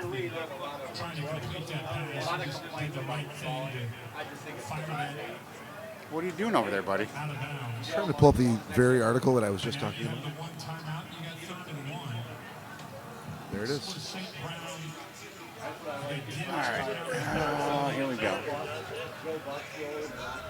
Todd, try not to spoil Let's it. take a timeout.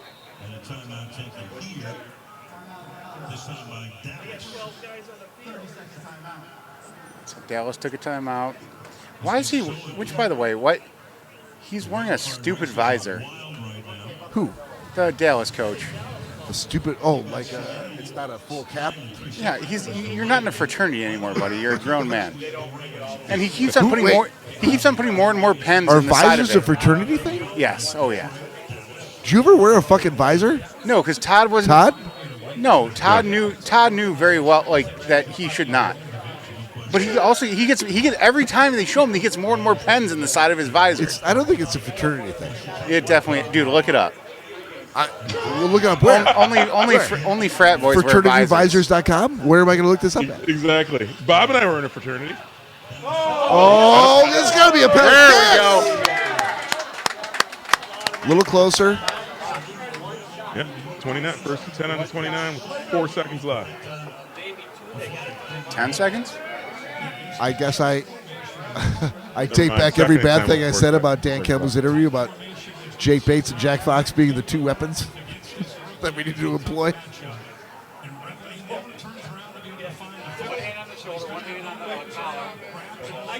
Wow, that's... I mean, St. Brown sold that a little bit, He but didn't have to sell it. It was right there on Front Street. How did you miss that?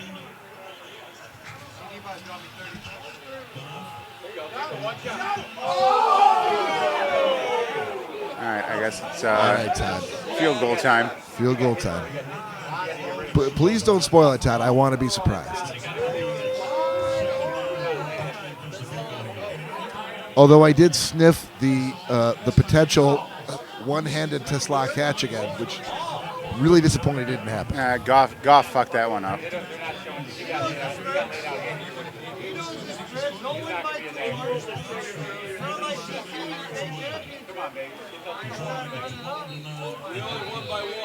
All right.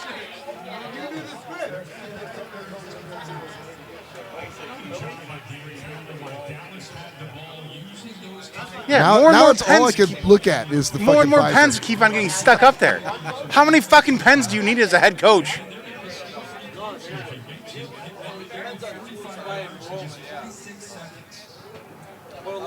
Todd, who did Michigan lose to this past weekend?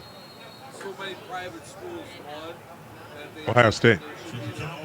Did you see that Matt Patricia is now with Ohio State as one of their most trusted coaches? I did. Not the head coach, but I was dumbfounded. I'm like, Matt Defensive Patricia? coordinator. Yeah. He's a defensive coordinator. Good defense. Really good defense coordinator. Woo! Crappy head coach.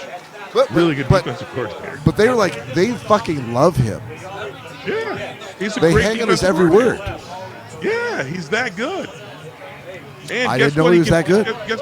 He's that good, and you know what he knows better than anybody? What it takes for all those guys to actually get to the next level. Yeah. But he's another guy who keeps jamming pens behind his ear, wearing a hat. So that's all I can think about when now I'm looking at Schottenheimer with his fucking stupid visor. God damn it, Cory. You know what's worse than anything? What's that? Having something to write on and your pen doesn't work.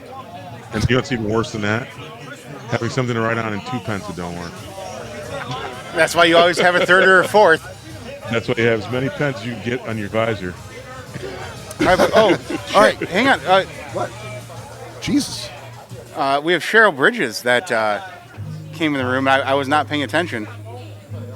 Holy shit, Cheryl I forgot in the to go to bar? live. Cheryl Bridges came into the room. Yeah, Is Cheryl in the bar right now with us, or is she just watching I don't the know. show? Hey, Cheryl Bridges. Hey, Cheryl. Thank you My for, bad. for watching. Yeah, sure. We'll get you at the end of, or when we start the second half, Yep, we're going to leave now. So Lions up 20-9. and we will be back. See you in a bit. Do we like the Tampa Bay Bucks? Heck no. We'll get you when we get back, Todd. See you in the second half. All right.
TD. Oh, he was there. I'm here. I have it muted.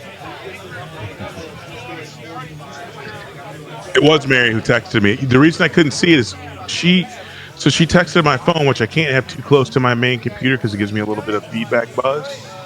Yeah. And so I have it out of the way, but my Mac picks it up. But she sent me 2 texts in a row. So the first text that had her phone number on, I didn't see it. Then she texted, it's the place next to the massage service, this therapy school I was going to go to. And then she put Matador as the second one. So I saw Matador, but I didn't see her phone number. That's why. All right, you ready, boys? Ready. Here we go. Let's go. We're underway. Oh, are we live? Yeah. Okay. All right, and we're back. Is Cheryl still there? Second half. What? Why'd you put some Harry Carey? And we're back. And we're back. Because shout out to Joe Guido. Joe did the best Harry Carey, and we're back. Every time I say it, it's just an homage to Joe. I can't do it better. Clearly. If that football was made of cheese, would you eat it? It's a simple question, Doctor. Just say yes and we'll move on. And actually, You guys aren't as good as Joe. I'll give it thanks, up to Todd. Joe, and I'll also give it up to Nick Bader, who did a great Harry Carey. Oh! Yes! You guys made me miss it. Yeah, that's what you get, Todd. That's what you get. Barnes interception. Hell of an interception. I think I said indeed. before we went live that it's going to take a collapse by the Cowboys to turn this around, but That collapse came very early. that's our interception rate has been very, very low, and we sorely needed that. Sorely. Like Mick Sorley. Marty was a good guy. Coleslaw. Well, I shouldn't say was. I think he's still alive. Do that with a Harry Carey accent, Bob. Coleslaw.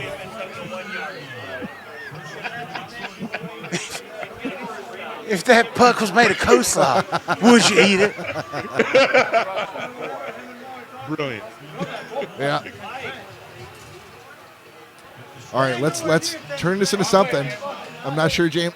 I knew where James was going to be going with that one, but Backwards a little bit, but it's all right. Oh, Bob, thank you very much for thinking of us this time of the year we're giving. I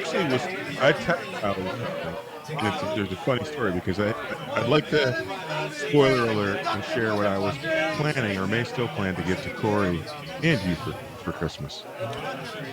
can you hear him good? Is Todd's volume good? Okay.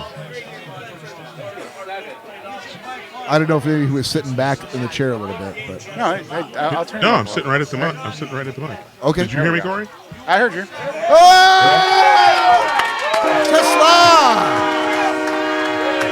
Coleslaw!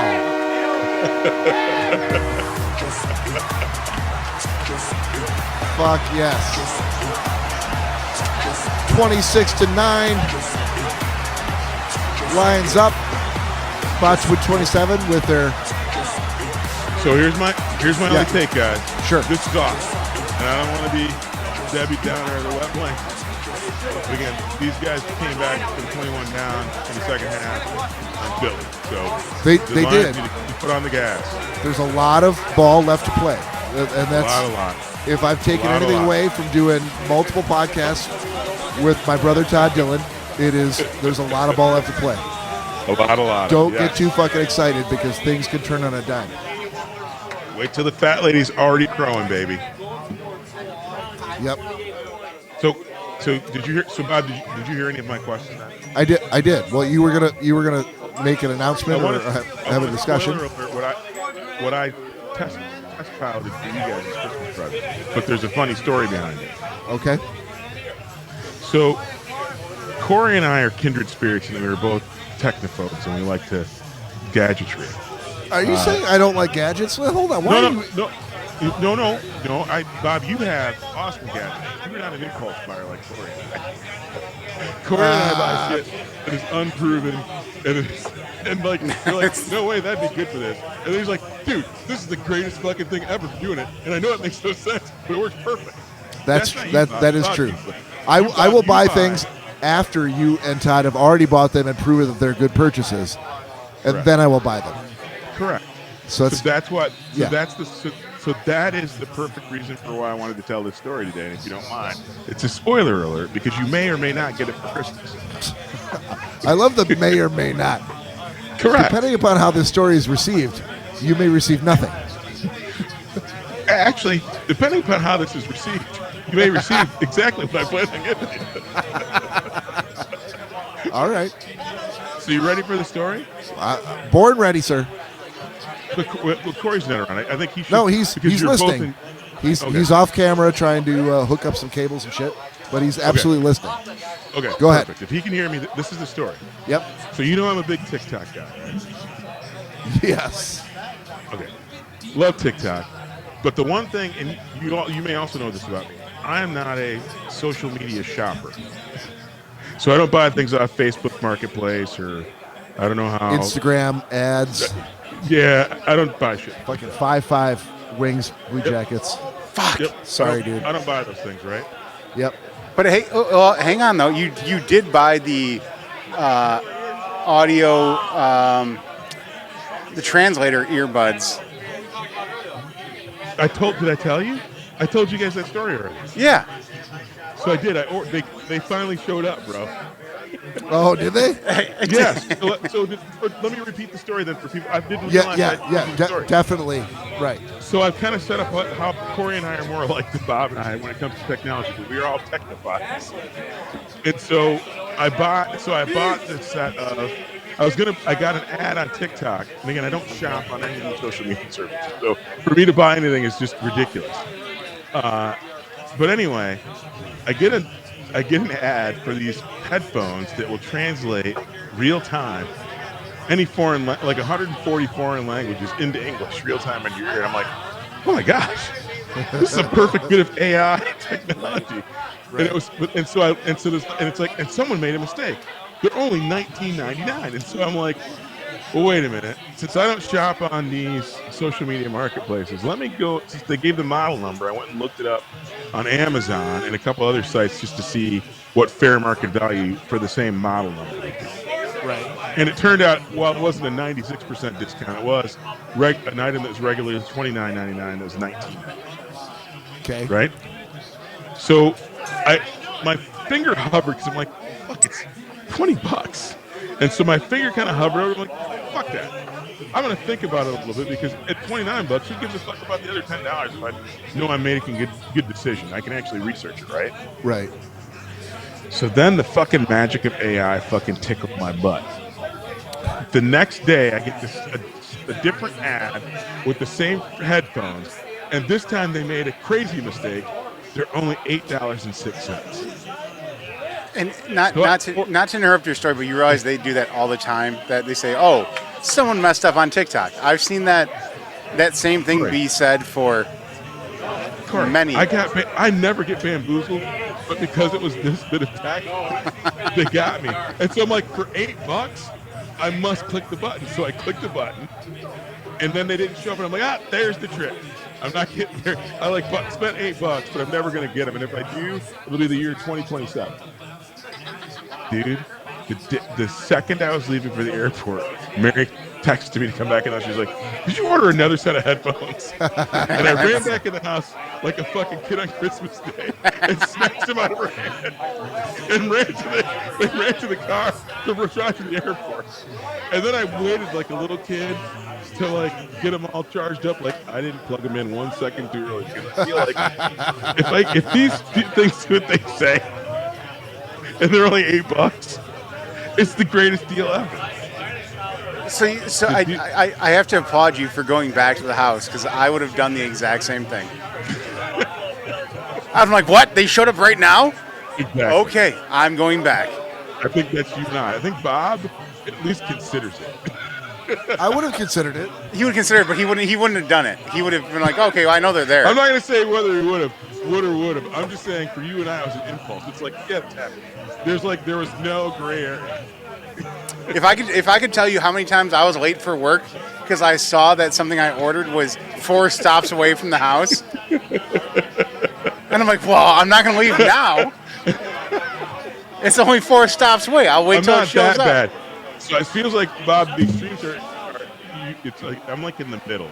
I'm between you and Cory, but I think we all lean towards tech impulsive, but Cory to an extreme greater than I would never ever like, there's a truck coming down the road. The fact that Mary had it in her hand and she's like asking me, you need another set of headphones? I'm like, give me that. I have also stopped Amazon trucks or mail trucks and been like, here's my identification. I know you have something that you're delivering to this house. Can I just grab it right now? Yeah. See, Bob, I think you're at the other extreme of that. And I'm somewhere in the middle.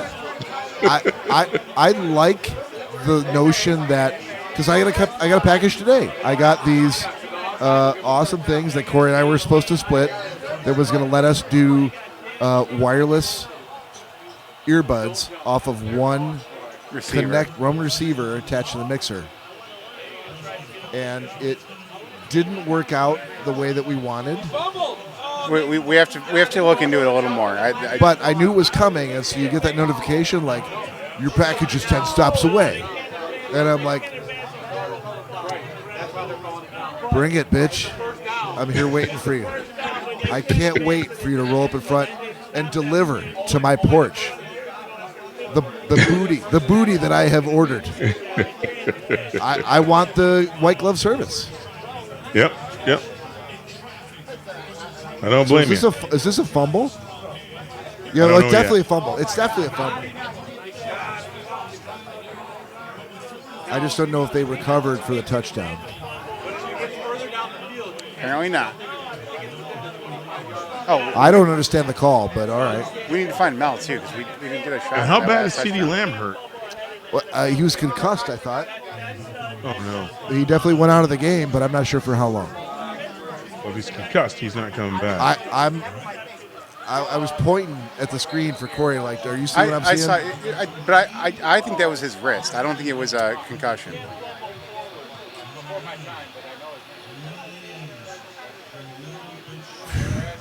No, so Todd. Okay, so yeah, how do we end up with the story? Is the story like, so you? No, I didn't finish. So yeah, so okay. So I got the headphones. I fully charged them for a day before I touched them, just to make sure that there is no way that I was setting myself up for disappointment.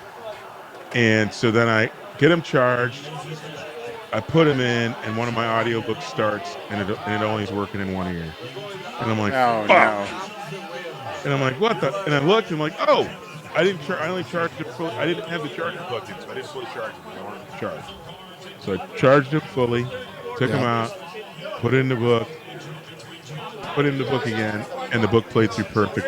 And I told you I don't think the ones that go in your earlobes, they tickle my ears, and then my ears like leaks. Wait, I can't wear earbuds. Your ear leaks? Oh yeah. What does that mean? A response. My body generates like an oily fluid to force whatever's in my ear out. Is this at all related to the fact that when you eat mustard, you sweat buckets from your head? Maybe it is. Maybe I'm allergic to the. But anyway, whatever that condition I have is, it happens when I wear earbuds. Didn't happen with this cheap pair of earbuds. Okay. And it was working out of both speakers. So I'm like, this is what you motherfuckers are getting for Christmas. Awesome AI, but I haven't tested the big feature. So the AI. So the AI translation. Because I'm like, the sound is good. My ears are. I jumped ahead. I'm like, oh my god, they aren't bugging me right out of the gate. So I went to the AI, and thankfully I was at a nice resort. So I turned the channel to Telemundo.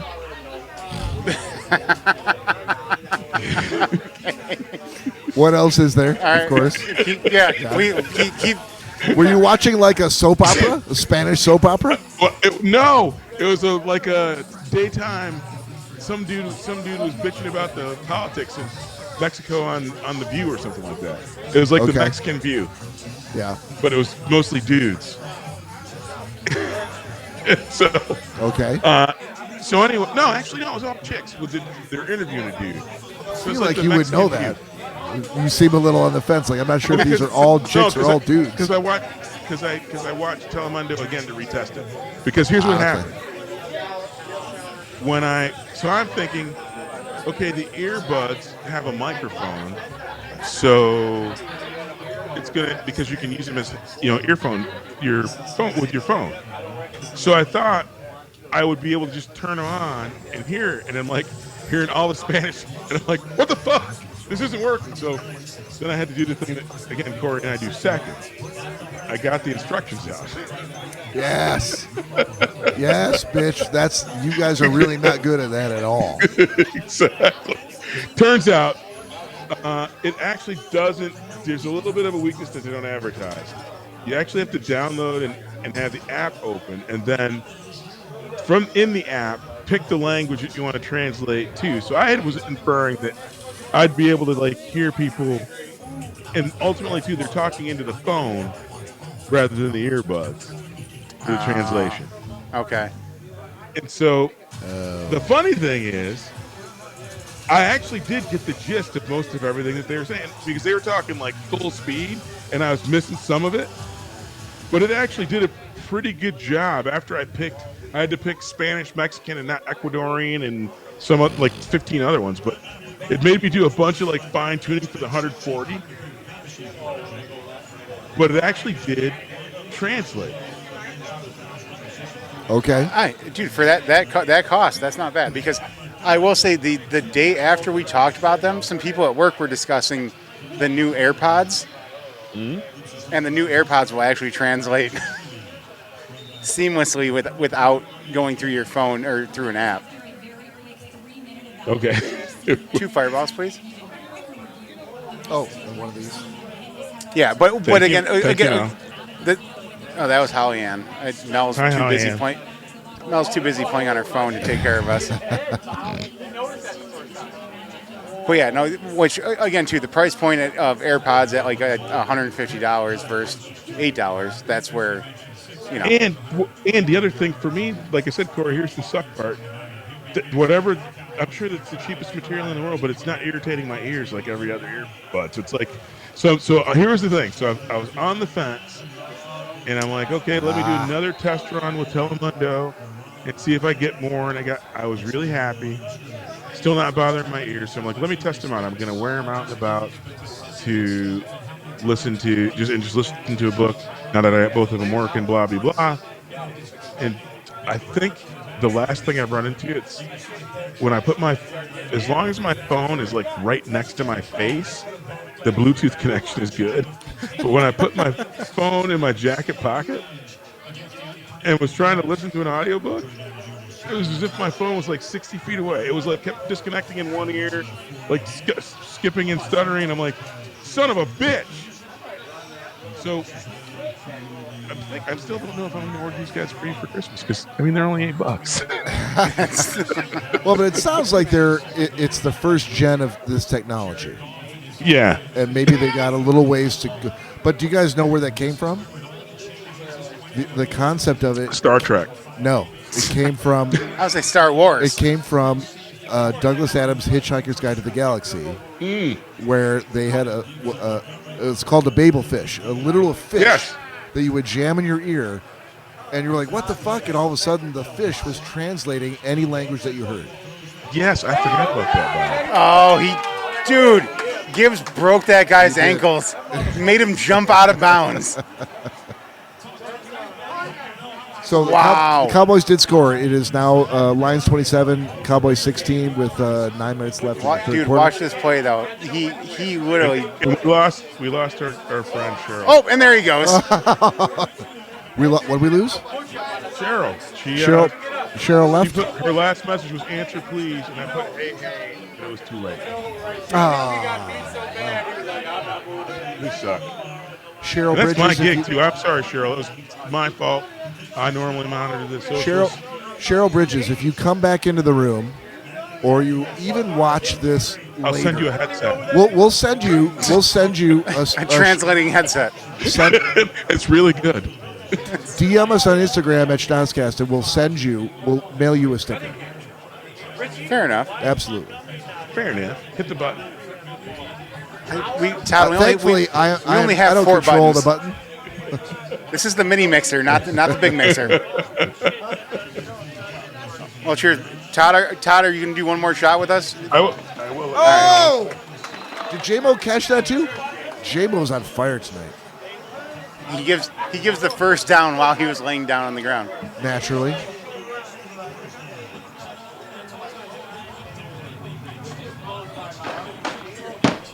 All right, boys. Shot is poured. All right. Well, cheers, buddy. Here's for the last touchdown. Cheers, everybody. Cilantro.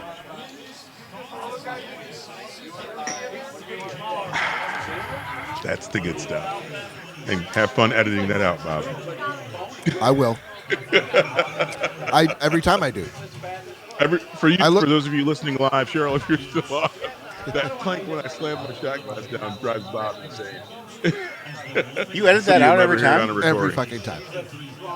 Todd, just so you know, it stays in the video, so you're welcome, buddy. Yeah, that's why I don't feel bad about it. I'm like, he still got it in the video. YouTube still has it. It's the But perfect bit of rebellion. Once I knew it was Todd doing it and not you. Why would it have been secretly- me? Well, I don't know, because you might have something on your iPad to hit the button and give some sort of a sound like the fart sound that you do. I legitimately didn't know where it was coming from. I had to ask. And you're like, no, it's not. And Todd's like, it's me. And I'm like, okay, cool. Todd, Before I forget though, hang on.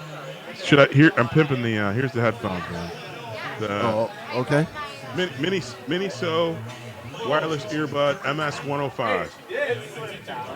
$8. So don't pay any more than that. If you get it for free, just don't tell me. But if you get it for free, they're actually worth it. Although, one last thing.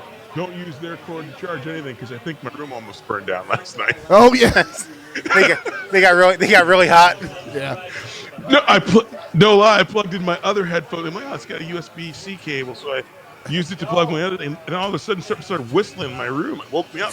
Oh yeah. I'm like, what's that sound? Oh. And then like, the only thing that's different in the room is I got this cheap ass cord plugged in, so I unplugged it before my hotel burned down. And the whistling stopped. It could have been a coincidence, man. Their earbuds are only $8. The number of crazy hotel room stories that Todd has would boggle your mind.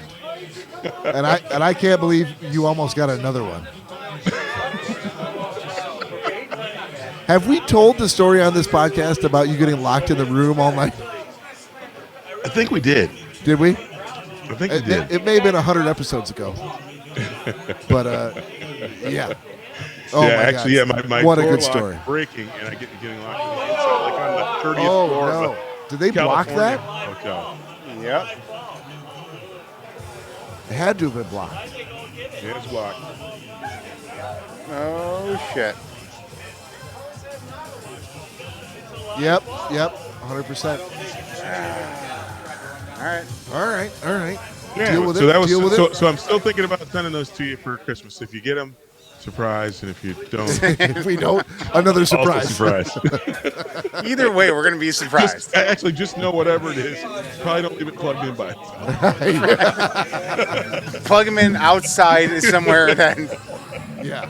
Treat it like a turkey fryer. if they catch fire, we'll make sure nothing's around them.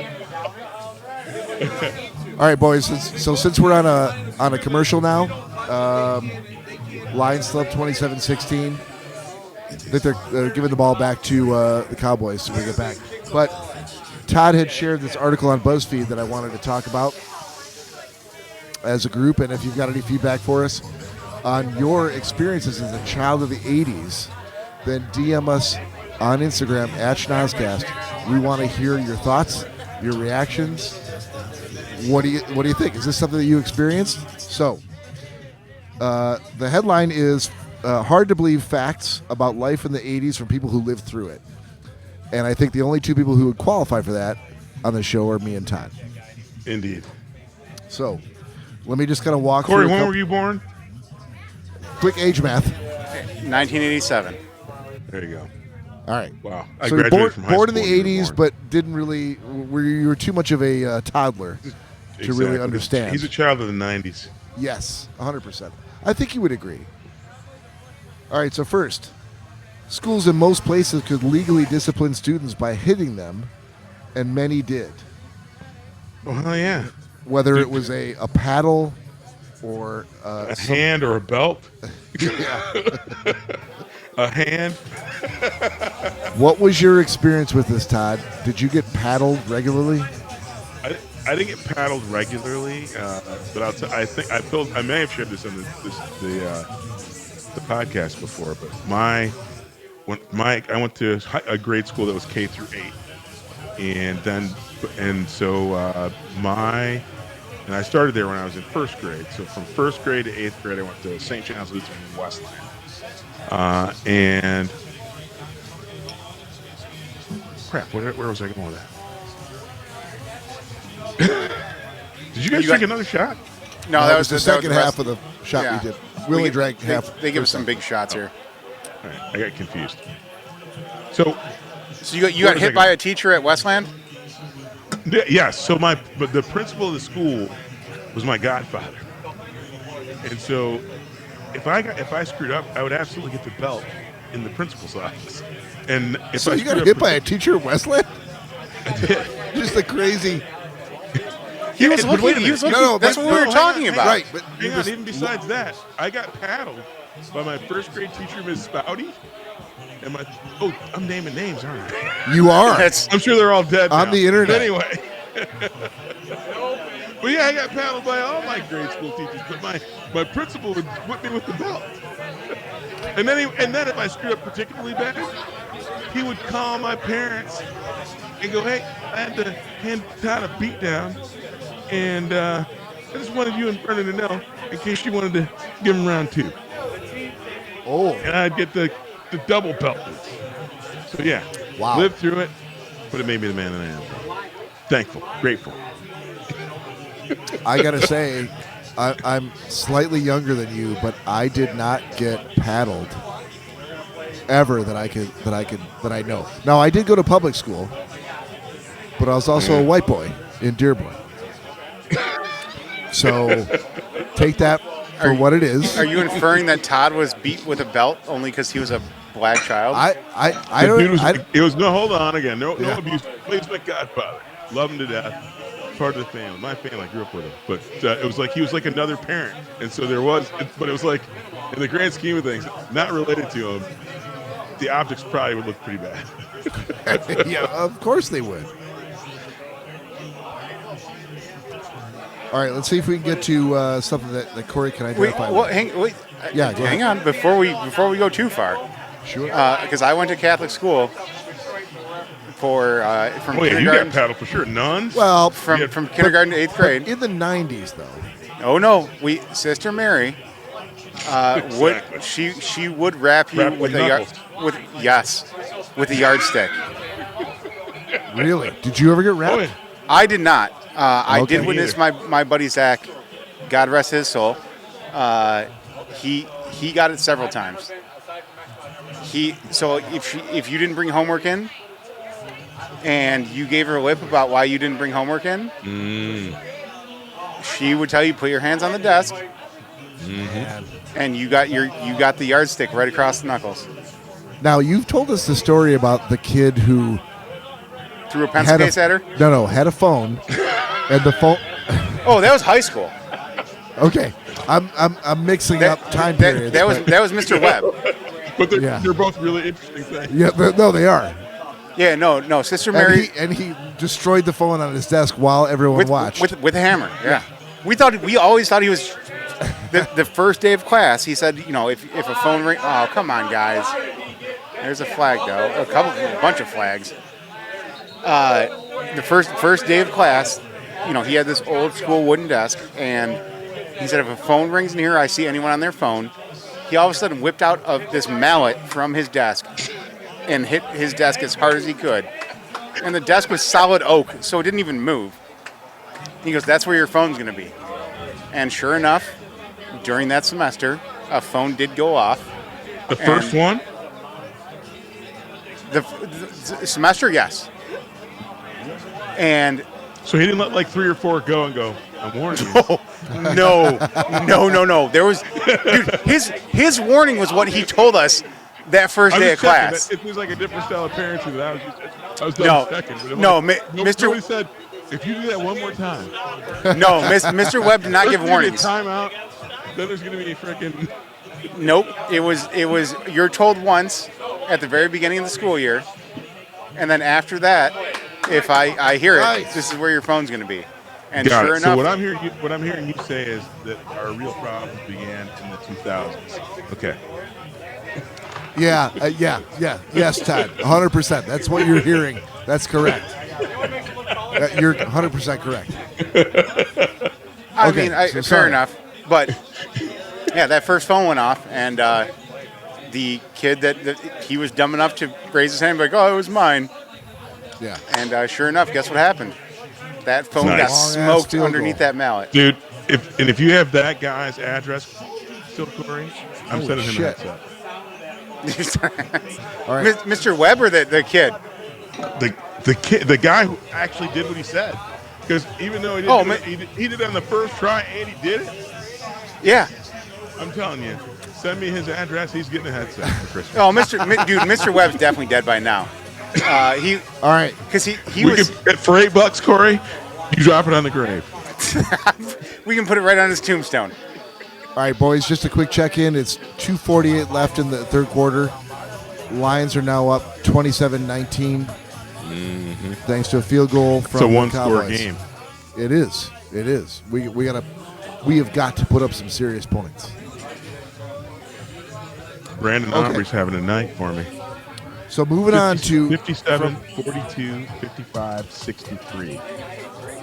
See, Bob, that's what I always said. Kickers, Yep. the greatest athletes on the field.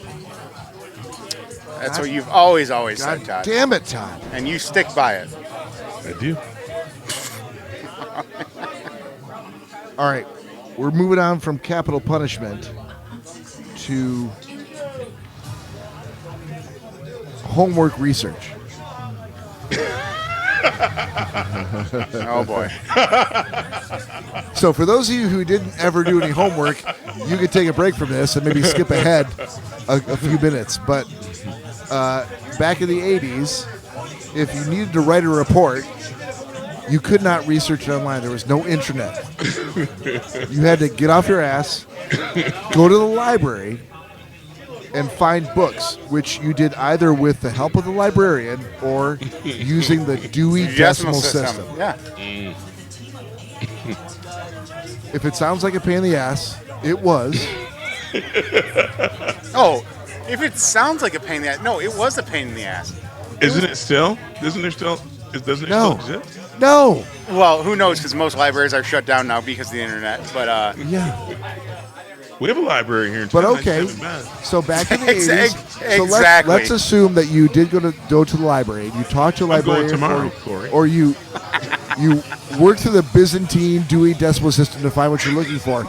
And at that point, if you had to write a paper for your class, then it had to be typed.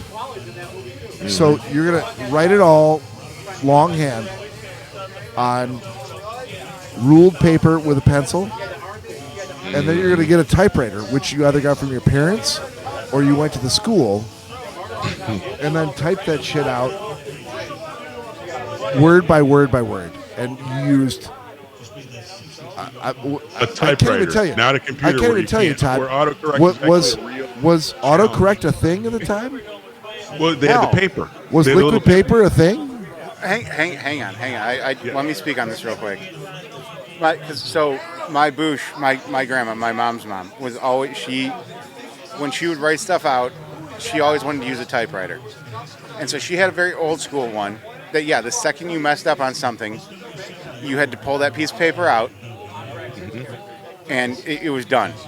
That predated the liquid thing that you're talking about, Bob. Liquid paper. Right, and then Yeah. Yeah, then liquid paper was second. It was first a sheet of paper with white chalky shit on it, that you'd have to somehow back up one space, hit the backspace, put that piece of paper in, and then strike the same character again. Exactly. It would coat it with white. There was a year, I'm going to say probably 93, that my mom and dad found this new typewriter that did exactly what you were just saying, Todd. That, like, yeah, you could back up so many spaces and then put some sort of correction tape over what you messed up on. It. You had to do the math to figure out if it was worth it to count how many spaces your fuck up was back, or just start over again. Yes. So they found that and they're like, oh no, we got another Dan Skipper play here coming. It's 2nd and 1. No, we're good. We got the All first right, down. Just checking. I saw Skipper lined up a little bit off the okay. line. I I'm see like, what you're saying. fuck, All right. what are we doing? But so they found this for my mom's mom, and they thought it was like the greatest technology ever. And at the time, it kind of was. Like, that was like, holy crap! Like, you can actually correct something on a typewriter. And she used. I'll tell you the story why I don't type well to this day. Dude, she used this thing for years and years and years, even though, like, computers came into a little bit of existence while she was still alive, and she bought one of the best computers you could ever buy for us when we were at her house. She still always used her typewriter. Yeah, she got used to it. She's able to work it. I love it. So, yes, so that's the end of my story with typewriters and my knowledge of typewriters. So the funny thing is, I type for shit to this day because at my high school, typing was a class that you took. I don't know if you ever had that. It was a class. We did. We had to take it, and our typing lab had like 30 typewriters in it, but they only had budget for like 28, so they bought 30 of the new IBM with that little ball with all the letters on, so you could do the autocorrect. It had all the cool shit. You didn't need any liquid tape, liquid eraser, any of that shit. It did all the corrections. It had 28 of those and 2, like, not even powered ones, 2 manual, old school typewriters that just were left over because the class sizes were going to be 30 max. And so we drew straws to get which typewriter to get. And when the time came for me to be lucky, I was not lucky. And I got one of those old ones, and I was so pissed. I'm like, no way I can pass any of the, like, words per second tests, because I actually have to apply direct force to the darkness of the shit I want done, where everybody else has got an electric typewriter doing all the other shit. So I rebelled, and lowest grade I ever got in high school. And now I can't type worth a shit. Now you can't type worth a shit. Yeah, so we had some of the exact same classes. On those, that'd be awesome. And you know what? So I know you guys are much older than I am, but I think I'm one of the last ones on that divide of, like, knowing things prior to computers and cell phones, and also having, a technology, like, once we got into high school, we had some computers and stuff like that that we learned on. So I think, like I said, my generation was the last of both worlds, knowing prior and also knowing where we're at now. There's something a little bit in between, Cory, too. There's a bit of a nuance. I think you're right, but the nuance is there was a time that even when the technology was out, it was unaffordable for most. Because, like, especially in, like for definitely. me, the first time I actually saw a computer in someone in my family's home versus what I saw in other people's homes, and then just there's that gap there where, like, and even for any home, like, computers were, like, just so out of reach. And if you knew somebody who had a computer, they were, like, crazy rich. Well, and so we eventually got a gateway that, again, my mom's mom paid for, because my mom and dad could not afford it. So we were fortunate enough to have that in our home. And think about the people who even, and you guys had a great household and all those things, but it's like people who couldn't. I remember, like, I didn't do anything for like 2 months to buy my first computer. It was like $1,500. Oh yeah. We didn't do shit. Like that was like all of our money for everything. We barely might not even pay rent. Yeah. No. And so, yeah. We were fortunate enough to have my mom's mom buy one for us. But even at that, we just bought it. And we my dad connected it and got it all hooked up, and then he had to call Bob to be like, well, how do we use this thing? Like, Yep. what can we do on this? 100%. And 100%. Yeah, like I said, I'm like, that dude, did further you could pressure. pirate so much music. That's what you should be doing. That's what we ended up using it for. Was using LimeWire and Yeah. Speaking of the Napster. Who do you think told him that you could do that? Bob? Me. Exactly. And I was gonna say, hey Bob, Yeah. just so you know, there's a computer that's here that I cannot get rid of because I don't trust anything unless I get a physical shredder for the hard drives. Yeah. For what you Napstered to me. Oh, sorry. And Kazad. I'm like, I could never run for office. Kazawa is another good one too. I use that so often. But yeah, so it's Bob did a phantom number of searches on my computer when I was awake. Why the fuck were you in my house? What you were like letting the dogs out or some shit? Why did you come to my house? Because I'm like, there's no reason for you to be in my house where you're like, oh, and I left you a surprise. And I'm like, oh my god, I've been gone for a week, and Kazaz's been at it. Yeah, because the guys at ProQuest had given me all these links for free porn. So of course I'm going to put it on your home computer, Todd. Oh my god. And you know what was crazy too, dude. Cory, Todd, do you even know what Kazaa is? Yeah, we had Kazaa. Okay. But Tell it was the people. I- There's a lot of older people. I will never forget picking like 10 songs Yeah. and just hitting download and waiting for 3 days for those songs to fully download. And then at the end, you had to open the file and then see if what you got was actually what you thought it was going to be. Oh, yeah, a lot of times, some were Chinese, it was a whole bunch of Chinese. bullshit. It's a bunch of Word documents or songs from bands you didn't recognize. But the problem is people like Bob mastered the weaknesses of the interface and were able to double down and multiply the abilities of it, because I think I was only gone for a week or however long I was gone. It wasn't that long, but he filled an entire hard drive on a brand new computer. Well, and I'm like, oh my god, that wasn't hard to What do is back all then this? when you only had 16 gigabytes of RAM on I'm a like, hard Todd, drive. it's free. What are you bitching about? You're welcome. Why aren't you thanking me? well, Yeah. offline I'll tell you why several Easter eggs you planted for me. So okay, It all right. probably wouldn't come up as a point of contention if there weren't several Easter eggs Wait, Bob hey. planted during his Kazaa rager. Todd, hang on. We're gonna Dick blow the whistle. whistle real quick. We're gonna blow the dick whistle real quick. Don't do that too many more times because that's No, I know that's ear splitting on a podcast. one and only time. I remember. So I was around 13, 14 when we had this computer that I just talked about. First down. There we go, boys. David Montgomery. And I may or may not have downloaded some pictures and stuff that I probably shouldn't have. And I thought I saved them well enough that no one was going to be able to find them on the computer. Mm-hmm. And one Did you day, put him in a folder called like porn, Titties. fake titties. this folder definitely does not contain titties. This do not click on this folder. There's no porn in here. Yeah. One of the longest. Technical stuff. One of the longest files I've ever. Oh, hell of a catch out of bounds, but that's fine. It's a So fly. I came home. So where our computer was when you came into our side door, you could look right down the stairs into our basement, Oh yeah. and that's where our computer desk was.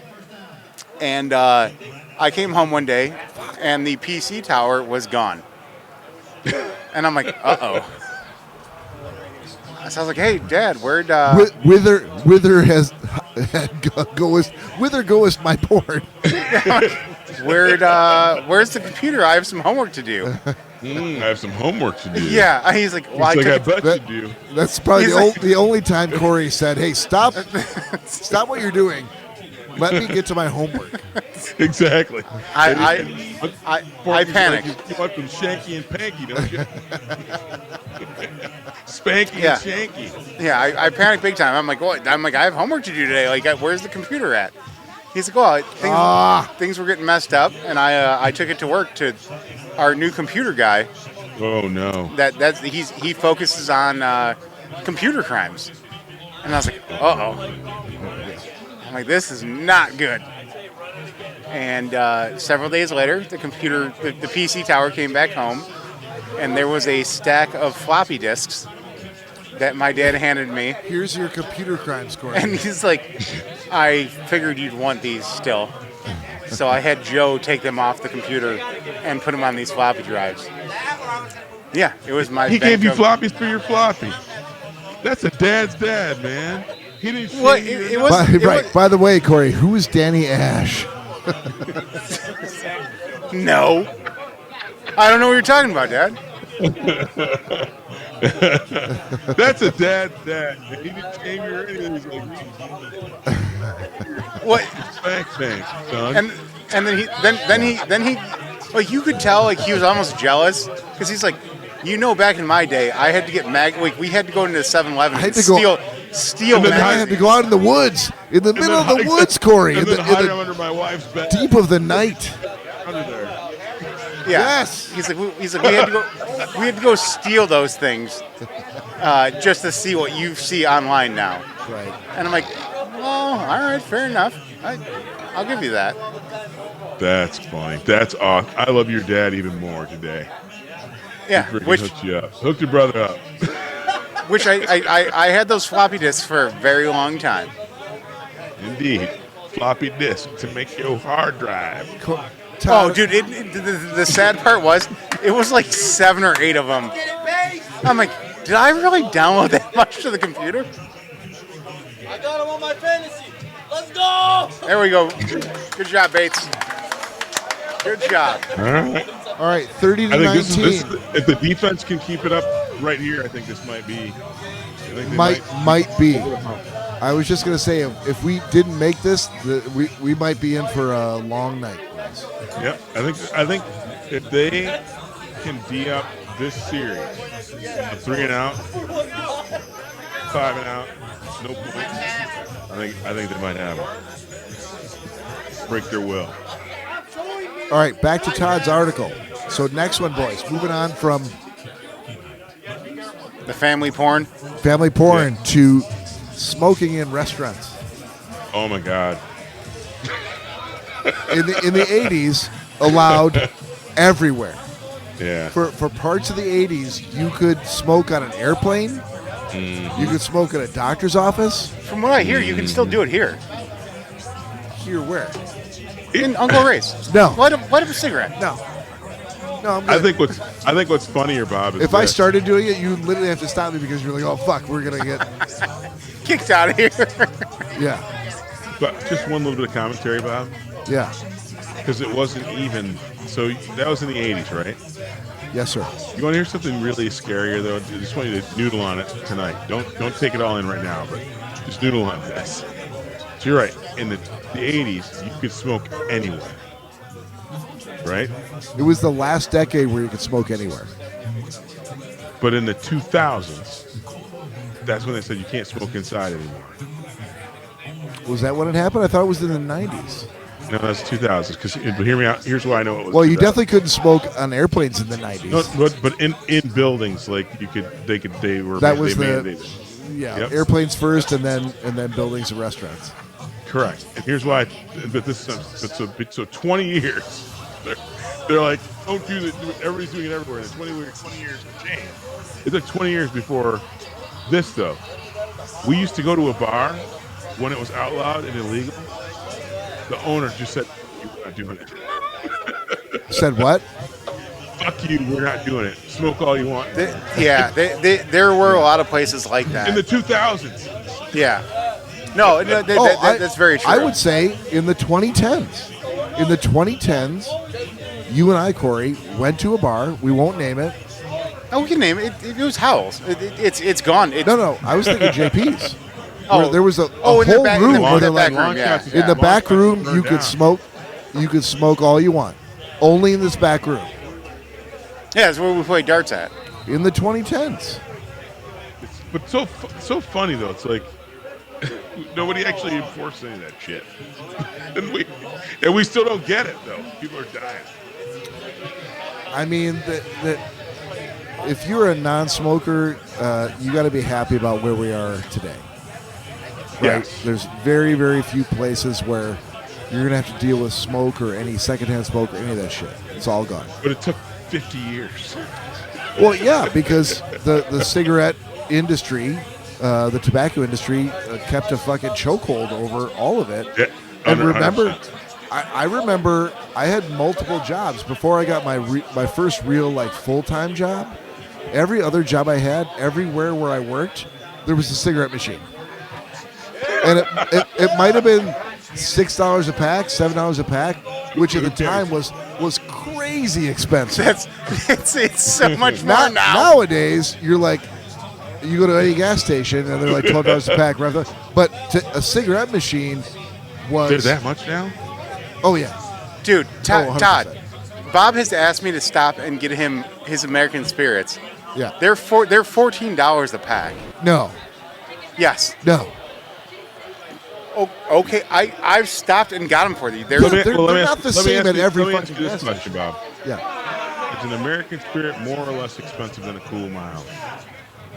way more expensive. That's a good. Yeah. No. If I went like Cool or Camels. No. Or what's the? Is Marlboro the most expensive? No, I think American No, I Spirits think American are Spirits are probably the Oh, so you're smoking most premium. expensive. You're smoking premium. Okay, I didn't know that. That's Yeah. not familiar to me. Okay, so you're Yeah. smoking super premium. Yeah, And under they're the for how much a pack? 14. no. So They're how, so again, they're so bet- for my thing, how They're much- between. They are between 12 and 14 a pack. Okay, Depends on How where much you is buy your them, Mile? but that's or a Marlboro that- Red. What's that? How much is a Marlboro Red? 12. Well, I mean, I haven't bought it for forever, but I think you could probably get a Marlboro cigarette for somewhere between $10 and $12 a pack. Wow. Yeah, but so back in the 80s, People still smoke? yes, You're talking to lot. one. back in the 80s, you could probably go to the gas station and get a pack of cigarettes for like $4. Ah, fuck. Fucking Flournoy. Yep, that's it. Okay, so 30, 25, soon to be 26. So it's definitely a one-score game. But yeah, back in the 80s, you can go to a gas station and get a pack of cigarettes for probably $4, maybe even less. But if you wanted to get them from a cigarette machine where you were, which was more expensive because you didn't have to get in the car and drive anywhere to get them, they were like right where you were at. Like, oh, Right. we're in a bar and you're drinking.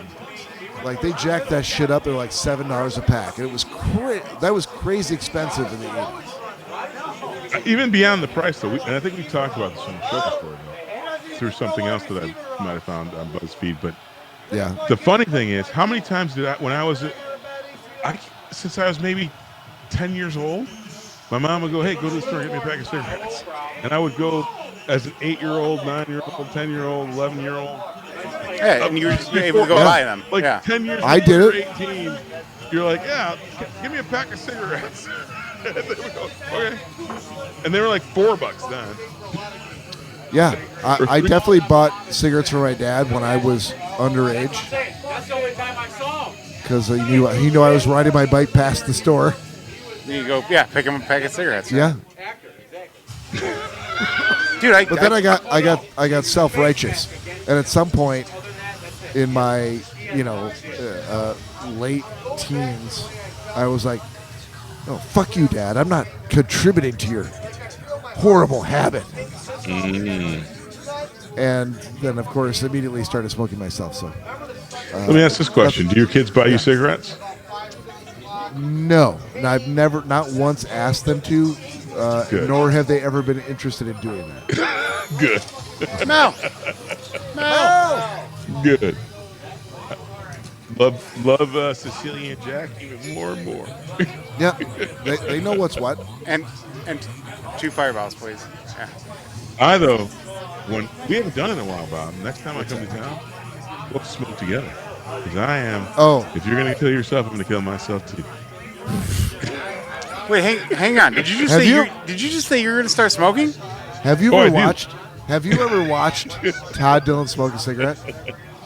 It is one of the greatest things you could ever. It's on a par with watching Brando in the Godfather. It's on a par with seeing a unicorn trot across the street. If you've never seen Todd Dillon smoke a cigarette, does he hold it very weird, like a non-smoker, would? Like the wrong fingers? 100%. Yeah, they're like between these two fingers right here. He fumbles it. He's like, let me just take your dick whistle. Let me just use your dick whistle as an example. Oh, yeah, okay. he's like, yeah, it looked so bizarre. But the thing that's great about it... Don't you touch my dick whistle anymore, by the way. Sorry. The thing that's great about it, well, that's a big thank you for someone who provided you with a dick whistle. It's my dick whistle now. Yeah, no, I know. Oh, so you so quickly forgot who hooked you up. When Todd smokes a cigarette, he will ask you for... First of all, he'll ask you for a cigarette. And if you're a smoker, you're like, fuck you don't smoke. Like, cigarettes aren't cheap. I'm not just going to give you a cigarette because I know you're not going to smoke it. For you to waste. You're probably just going to throw it on the ground and crush it under your boot heel. He's like, no, I'm going to smoke it. I go, are you really? He's like, I swear to God, I'm going to smoke it. Oh, shit. All right. That's good. I go, okay. I'm telling you right now, Bob, if before you throw it fucking... Have I ever not done it? No, you haven't. If I give you the cigarette and you fucking throw it on the ground and you stomp on it, you owe me $10. He's like, okay. So I'm like, all right, here's the cigarette. Then he'll ask you for a light. Now, depending upon where you were, back in the day, you might have had a lighter to give him, or you might have had a pack of matches from the bar where you were at. And now I'm just fucking crazy interested to see how is this going to go. I'm like, is he actually going to smoke the cigarette? And I kid you not, Cory, he lit the cigarette. He looked directly in my fucking eyes the whole time. Never broke eye contact. Thank you, Mel. Lit the cigarette. Thanks, Mel. Yeah, it's pouring heat. Jason finally it's turned the super heat on. fucking hot. Yeah. So Todd is looking in my eyes, directly into my soul. Never broke eye contact. And lit the cigarette and smoked all of the cigarette in one continuous, like, until it was down to the fucking filter. And there was smoke pouring out of his mouth, enveloping his head, and going up to the ceiling over and over again until all he had was a filter with a whole shit ton of ash on it. And then he put it down, and he's like, I'll take another one. And I'm like, the fuck you will? What did I just watch? What did I just watch you do? Todd, cheers, buddy. I know you're not doing a shot, but cheers to you. That is so accurate. And then he asked me for another one. And I'm like, hold on. Are you gonna do again what you just did? Because I might actually give you one. You know. I want to see you do Oh, there we go. There we go. J-Mo! Nice. Bob, many of the time has been that you give me two. Oh, yeah, because I knew the show I was going to get. Oh, seriously? There's a flag? And Cory, was utterly worth every single cigarette I But ever gave Todd. you know what that reminds me of? I don't know if you guys have ever watched Parks and Rec. But Ron Swanson goes into a basically kind of like a Whole Foods. Oh, okay. Perfect. There we go. We'll take that. We'll take that. So Ron Swanson goes into basically, I said, like a Whole Foods store, and they have vegan bacon. And he's like, oh, can I have one, please? Well, and the guy hands it to him, and he literally just puts it right in the trash. He goes, "Can I have another one, please?" And the guy hands him another one, and he puts it right in the trash. And the guy's like, "Sir, I feel like you're just going to keep doing this." Yeah. He's like, Of course. He's like, "Well, no, I will not." And then April Ludgate that was there, she's like, "Oh shit, can I have one?" And he's like, "Of course, ma'am." Hands it to her, and she throws it right in the trash. That's what that reminds me of. Oh, you got me snort laughing, Bob. That is so accurate. I'm like, I forget. I'm like, we haven't smoked in forever. Dude, I love to smoke, Cory. In Todd's defense, and this is for Mary and all of Todd's doctors, he did not inhale a single molecule of smoke. It was a intake, roll around the mouth, and out it went. Just repeat until he reached filter. At which point you could tell you've reached filter because things get really hot really quick.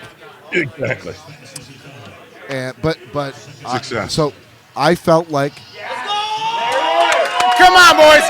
There we go! yes. Woo! Jameer Gibbs. Is that 2 rushing touchdowns from Gibbs tonight? What's that, Todd? It is 2 for him tonight. Mary's looking good, baby. Yeah. What an eye for the hole. I mean, he had a giant hole.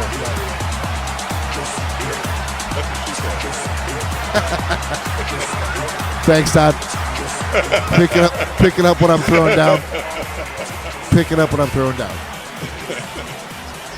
All right, Lions up. Let's wait for the extra point.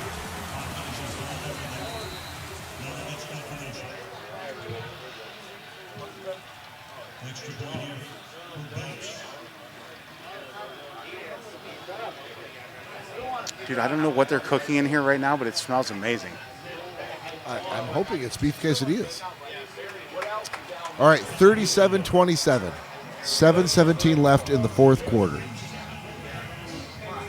Indeed. Did we exhaust all the 80 shit? Oh no. The next thing is let's move on from smoking in the 80s to, and this is a topic we've actually talked about recently. There's a number you could have called if you had a phone back in the 80s to tell you what time it is. Oh yeah, I remember that. Yeah. Yeah. But if you're a young person under the age of 30, and you're like, why the fuck would you need to call a number to find out what time it was? It's because You had to set your microwaves and stoves and there was You no never watch. Today, every watch, every cell phone is all built on satellite, where they're all synced up to the actual time. Not everyone, Bob. Well, most Not of good them. watch. my Timex is not connected But to the back in the internet. day, no one's phone was set up to go to the satellite. to Yeah, get the but time. don't you? Your statement kind of grouped phones with watches because you said phones and watches. But watches, a lot of smart tech, but they're still classic tech. Still, yeah, but they never synced up to a satellite. No, neither are my classic tech watches. I agree with Well, you, Todd. speak for yourself, sir. Mine syncs up to a satellite. So it's not classic tech. It's a mix of classic tech and Call it a hybrid. new age technology. I have plenty of watches that do not sync up to anything. There you go. Classic tech, Cory. But you used to Yeah. be able to call to get the time and the temperature. You also got to be able to call 976 numbers. 876 9309 876 Do you remember those numbers, Todd? 876 5309. No, 976, not 876. Oh, 976. That was 976 booty. 976 coot. 976 kiss me on the face. 976. Ooh, I can't say that one on the interwebs. I didn't think you'd say any of the other ones that you already said, but you did. Did it start with a P? Have you The ever heard that examples- brand, Stussy? The examples they give were for weather forecasts and horoscope and fandom hotlines, not necessarily porn, which is the first place where you went, Todd. 976. You could call 976 Santa back in the day to get a message from Santa Claus for your kids. I did not know about that one. Yep. Seems like that would have been only good for a year. I'm not sure they shut that line down between December and December. Can we call it now? You could try. What's the area code? You're the one with the phone in front of you. 800? So we're going to see if we can get a hold of Santa right now. I hope it's giant boobs on your face, and you must pay up front. For making a Okay. phone call? That's too many numbers, actually.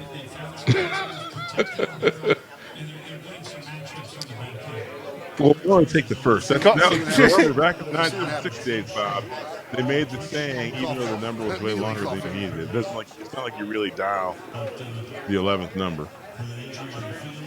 Oh, you're saying, Well, okay. look. Okay. Hang on, we You got a can't- Lions Yep. player down. Oh, shit. 976 SANT. Okay. There we go. That should work. And even if you hit A, it doesn't matter. It's already it's done. Yeah, so that's not Nope. working anymore. What's Goes the area nowhere. code you're dialing, Bob? 976. No, 976 isn't the area code. But, well, 976 is I don't know what area code it's appending that's to. that's why I said it has to I'm be dialing heard. 976 You 7268. can't, dude, that's been out. You can't do that on any phone to any So number. you want me to do a 313 area code? You try that. That might work. 976 SA. So Santa has not adapted his cell phones. I hope it's a dude named Bruno with a big old dick whistle. Please check the number and dial again. Yeah. So try 800, Bob. Try 800 976. Because it's supposed to be free. Talk to Santa.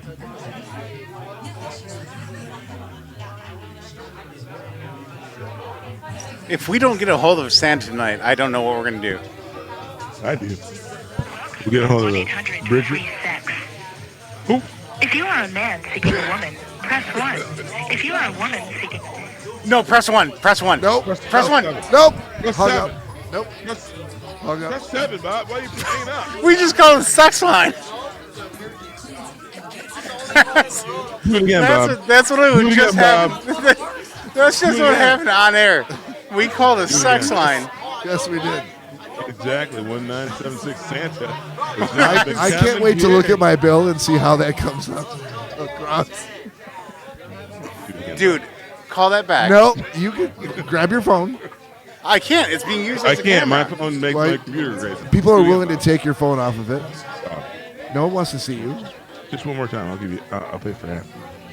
No, I'll pay for the other half. you use your phone. Is your phone being used for your camera?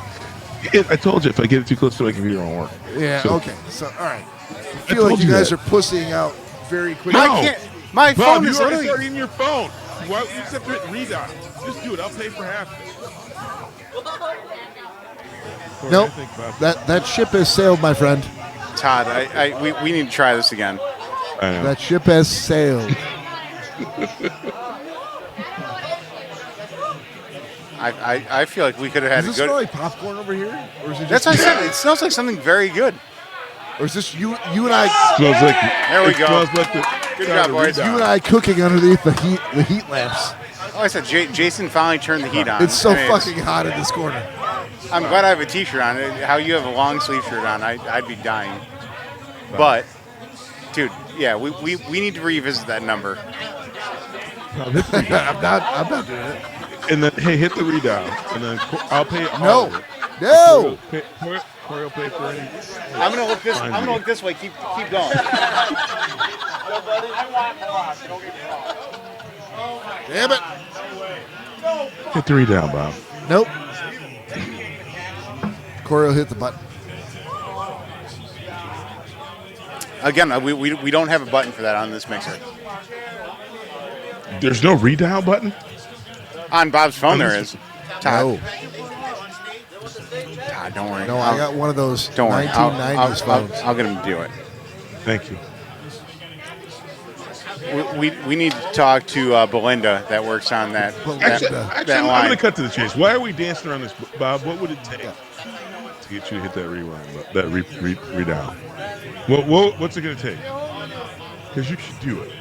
I like where you're going, Todd. What is to be gained, Todd, by me doing that? An amazing podcast episode. Really? Best one ever. The one that catapults us into international. Why is it that you guys have latched on to this be the best one ever, but it can only go forward if we use my phone? Because you're the only one that has a phone in front of you. Phone. Like Destiny's right in front of us. Get him! Come on, Hutch! Come on, Hutch! All right. I don't hear you talking, Todd. I'm only watching the Lions game. I hear you saying something crazy about calling a phone sex line. No, if you hit redial, it's already in your phone. Honestly, they're not going to screen us now. I'm gonna just because of what you're talking about, Todd. I'm gonna go in here. I'm gonna go in here and I'm gonna block this number. Block caller. Kids shouldn't have to talk to Sex Done. Santa. I think we can fix this. I think we should do the right thing, Bob. Nope. We should do the right thing by calling them back. I already did. Yeah, I hung up the back. phone. I hung up the phone. Call them back so we collect some more evidence. Well, listen. This is how we gained listenership. We tell people, hey, listen. The next you're incorrect. Next Nozcast episode, please tune in because one of my two co-hosts will be calling that number, and we'll have the best episode ever. What was the number again, Bob? 800-976-SANTA. Dude, why are you talking to me when all you have to do is hit one button? Nope. Ain't going to happen. 3rd and 8. You have one button to hit. 3rd and 8. What is it again? 8? Cowboys got the ball. 272. What's the number? Flournoy with 7 receptions, 95 yards, and 1 touchdown. Javonte Williams, 17 yards rushing. It feels like all-time low for Javonte. Lions up 27-37.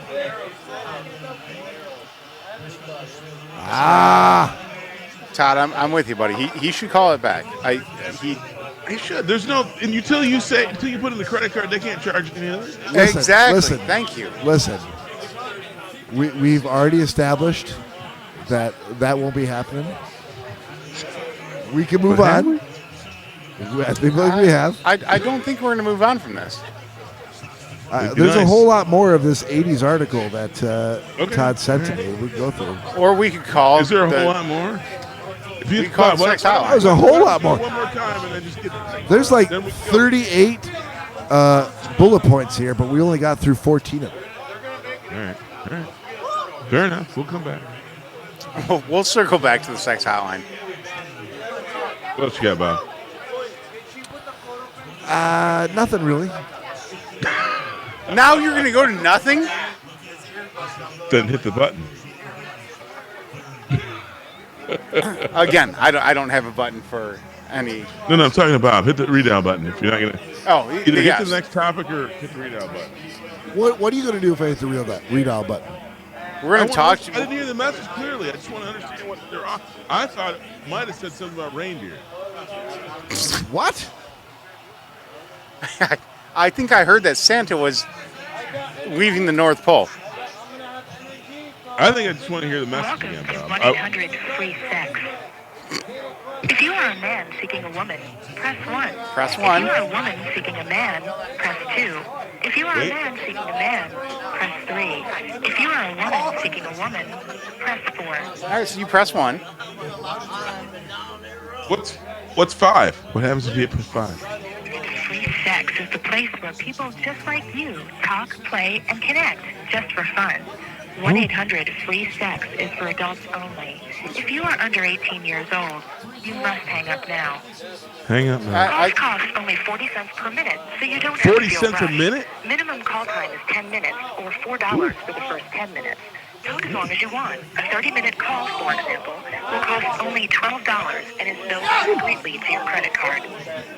Pilgrim Telephone has a 20-year operating history, so you can feel comfortable knowing your personal information will be handled responsibly and professionally. If you have any questions or concerns, our friendly customer service representatives are always available 24 hours a day. So hit 1 again. At 1-800-382-5500. Wait a minute, Cory. What about 4? 382. Yeah, you can hit 4. I'm going to let this go. We accept Visa, MasterCard, American Express, and Discover Oh, they accept cards. American Well, do Express. they take If diners? you Do have they your take credit diners card off? handy and you're ready to have fun, Do they take press diners 1. If you need some time Bob, to go we are find ready your to have credit fun. card and get comfortable, don't feel rushed. Press 2 and we'll wait for you to get ready. Oh, okay. Then For further then details press about 2, I getting guess. Free 10 minutes on 1-800-FREE-SEX. Press 3. You can press any one of those, and I think it's. I pressed the hang up button. Todd, this. Bob. No, Bob. Yeah. Thank you, sir. You're welcome. You're an officer and a gentleman. Yeah, that's listen. All we could ask for is You guys for you to- asked. You guys asked, and I delivered. Exactly. Even when you Well- said you wouldn't. Kind of. No, he did. He said he wasn't gonna, and he did. By the way, Branch is down right now, getting Oh. looked at by medical Oh staff. no. Anzalone grabbing the nuts. Had we called the free sex line, See, that's where your pens go, Cory. right in his butt. Oh, did you? What? He lost all of them. He lost all his pens because he looks like an asshole. No. That's the nightmare scenario. That is not. Oh my God! I took all these in my visor, and now they're all falling out like I'm an idiot. Oh, I hope someone just breaks his leg right now. This would be awesome. No, he's on my fantasy team, Cory. I need him. Oh, sorry, Todd. He might. Todd he, loves kickers. He might be going down right now. They're the best players on the field. God damn it. That's a huge I know. to the Lions defense. If Branch goes out with an injury, I think he might just be playing the clock out, even though it's not running. I think he's he'll be okay. How long is this field goal going to be? I have not seen that Oh, yet. it's chip shot. These are the toughest. This is when they usually bang them off the uprights. This is when they fuck up the most. Yeah, because the angles are bad. The poles are thicker. but listen, boys, we're going into it's 3:45 left in the game. We're up by 10. They hit this field goal. We're up by 7. We're getting the ball back. We should be able to get enough first downs to run the clock out. Should. And that's good. what a So bitch. 37-30. And I'll just remind folks that everyone in the sporting world picked the fucking Cowboys to win this game by like 12 points. Minimum. You know Here we are. Trump's that. You know what Trump's that, Bob? No, I don't want to hear it. So Cowboys winning by 1 when they were supposed to win by 12, and the Lions had them beat. That trumps that a lot. So don't get on that horse just yet. Okay. I'll be fine. Thank you. Yep. Just saying. Hey, so going back to the 80s, Todd. Let's do it. Yep. Speaking of kids talking to adults back in the 80s, you absolutely addressed adults as Mr. or Mrs. Oh, always. I still do. Unlike these shitty kids from today. Dude, Who are anytime calling me by my first name. Anytime- Go fuck yourself. anytime I ran across any of my friends' parents, it was and again, even today, the ones I still run across. Yeah. Mr. and Mrs. Holznagel, Mr. and Mrs. McDonald. It's always Mr. and Mrs. I've never once been like, oh, hey, Dennis, what's going on? Right. To me that's a big thing.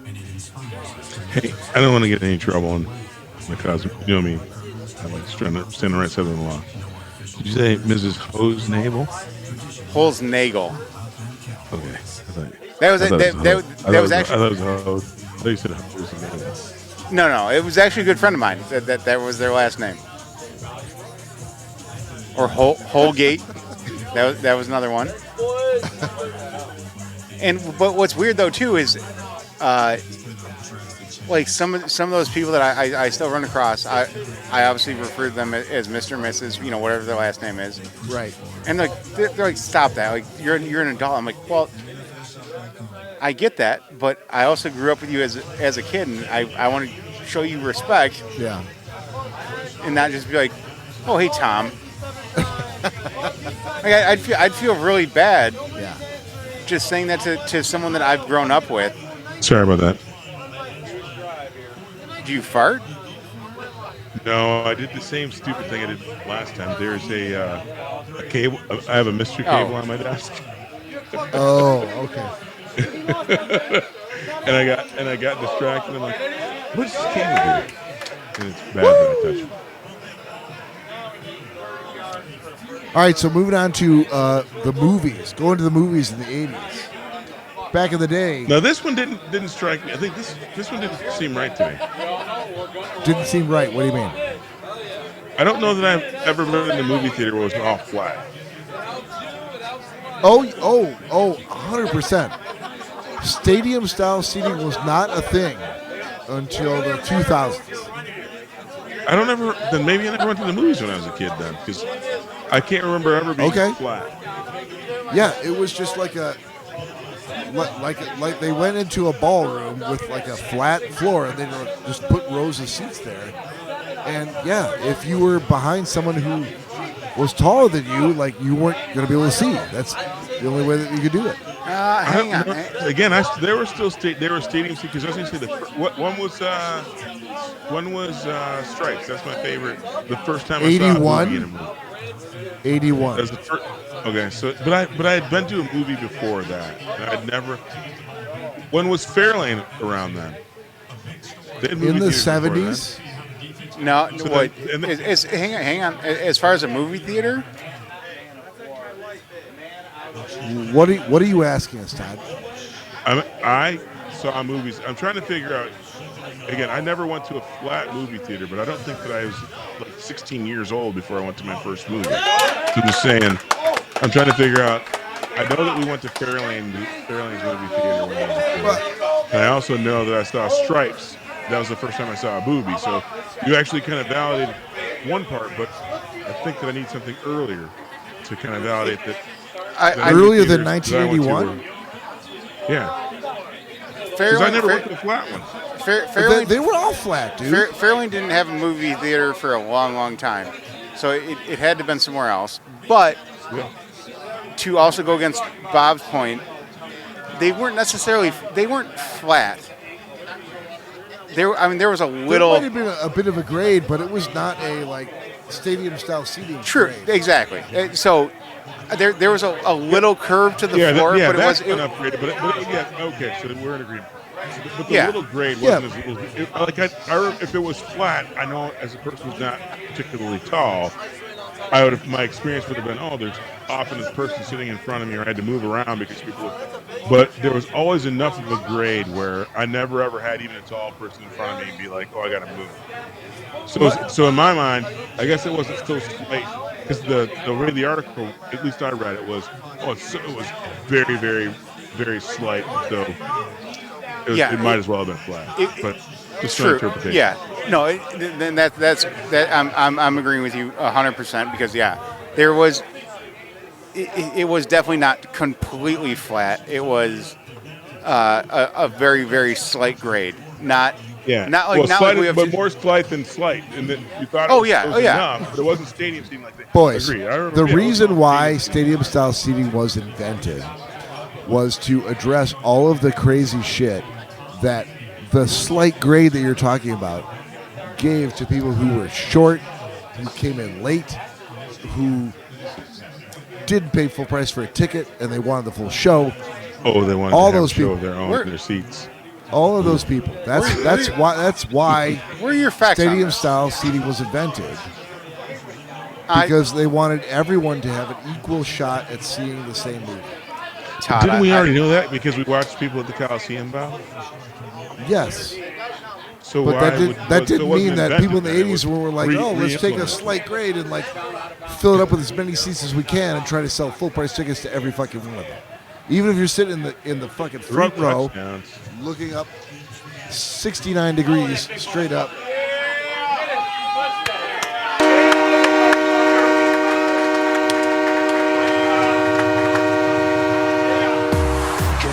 Jameer Gibbs.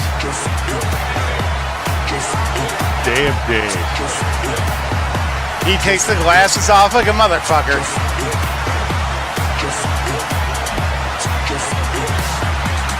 Mary's listening.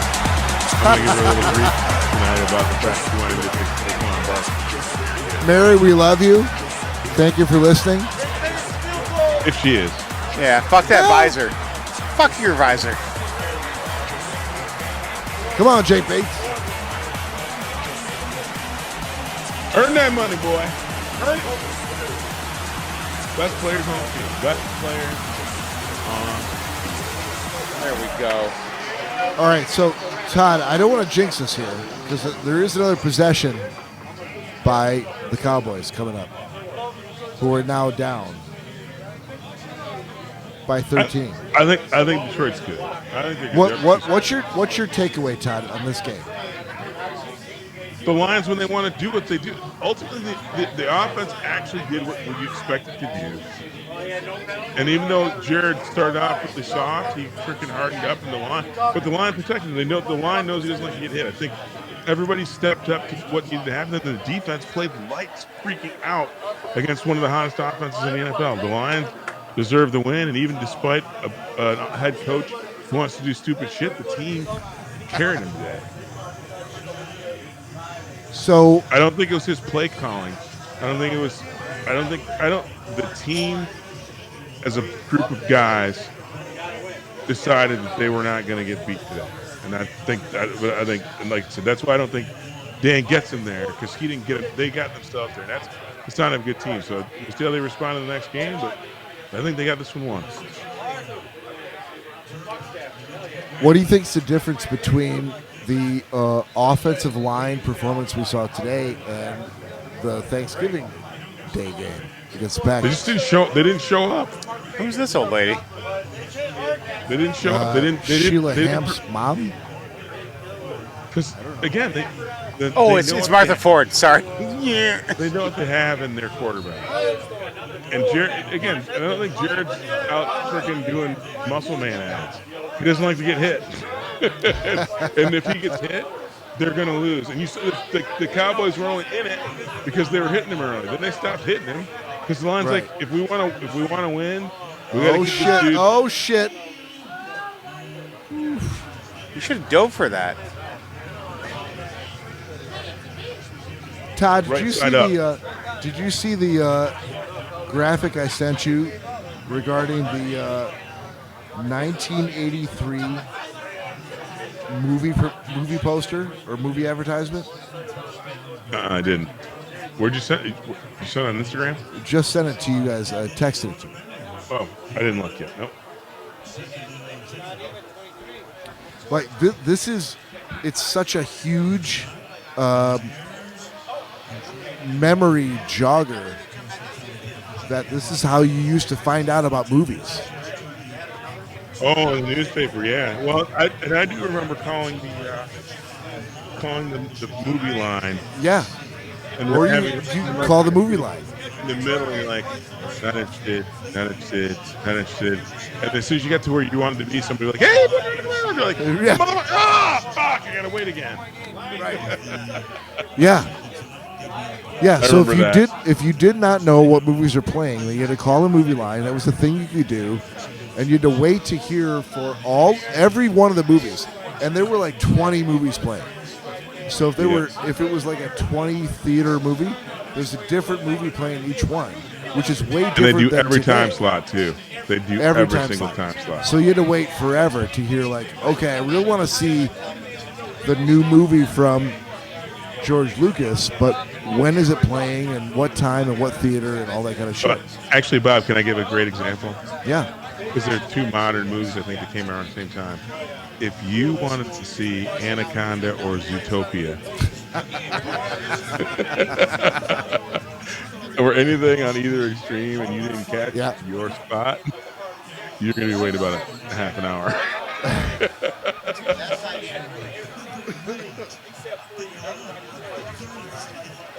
Is that accurate? That's accurate. I think back in the day, it's a great. We should really share this on social media for listeners and viewers. In 1983, it's like if you wanted, there was a big in the newspaper ad for the movies that were there. They were playing like Stroker Ace. Burt Reynolds and Stroker Ace was a huge movie star at the time, so he got his own little square just for him. But then next to him, there was like a triple feature. Flashdance, Officer and a Gentleman, and then 48 Hours. And then also Airplane 2, the sequel, and also Saturday Night Fever, which was just opening. They didn't know how good it was going to do. But all those movies went on to be crazy box office sensations. But they were all slammed into one little square where Eddie Murphy wasn't a name at the time. Like, nobody knew who the fuck he was. No one knew. You could throw his name out there, people were like, I'm going immediately. Right. And then you had Return of the Jedi, got its own square. Superman 3, which, by the way, was the worst of the Supermans, with Richard Pryor. And then Twilight Zone, the movie, which they marketed without telling anyone that one of the main lead actors in the movie had been killed by a helicopter rotor during the filming of the movie. They're like, nope, we're just going to market this movie and like, come see our movie. That was Superman 3? No, that was Twilight Zone, the movie. I might watch that tonight. Vic Morrow was the guy who was, his Twilight Zone segment was that he was a white man who was all of a sudden like somehow transported back in time to a time in which things were, it was like an alternate universe where white people were slaves. They were either slaves or they were persecuted, and he was being hunted through the whole scene. Yeah, at some point he went to get in a helicopter, but when they were filming the movie, him and two kids, the helicopter had an accident and he was sliced to death, like completely decapitated or cut in half. And the two kids were by this helicopter during the movie, but they still put the movie out. That's the legacy of the 80s. In the history of the universe. Yeah. That's an awesome conspiracy. And then you had a full square taken by Walter Matthau and Robin Williams in The Survivors, which tells you what a big star Robin Williams was. Yeah, yeah. And then you had a whole square taken up by Eddie Murphy and Dan Aykroyd in Trading Places, which is crazy because above that, they only gave Nick Nolte and Eddie Murphy 40 hours. They were one of 5 in a single square, which makes no sense. And then you had a square that was like 50-50 Porky's 2 the next day and Yellowbeard. That was another gratuitous movie flick. It was so good. Well, the first one was so gratuitous. At that point, I knew people who had cable, so I was able to see it. But then the last one is a 50-50 split between Matthew Broderick in War Games and James Bond in Octopussy.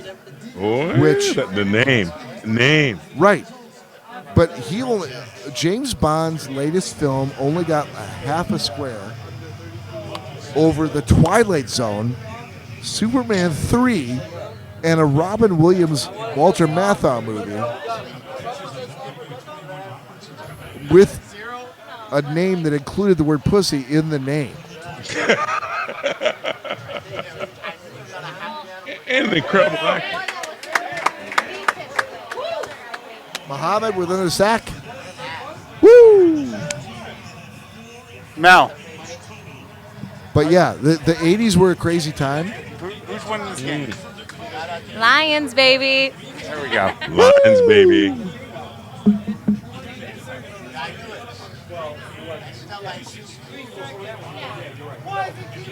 Yeah, I'm going to tell you, like, as you said, Todd, from the beginning, like, if we don't get Prescott, we don't win this game, and they have gotten him enough times. They've gotten to him. Yeah. And he's. They did the thing that, again, at the start, Dak doesn't mind getting hit. No.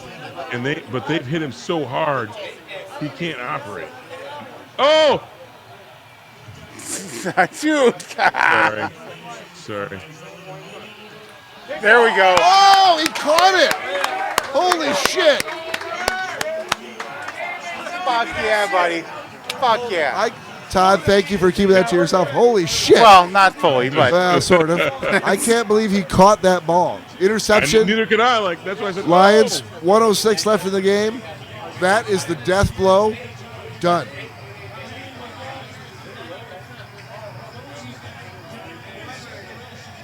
Oh, he literally took that right out of his hands. DJ Reed. Oh, and dude, look at that athleticism. Oh my God! What a fucking play! Oh, they're gonna say he was. Guys. No, they're gonna say he. They're not going to give it to him. Is that what you're thinking? Never mind, they are. See, Todd already knows. We can see in the future, Cory, by at least 4 or 5 seconds. Don't make me blow the penis whistle.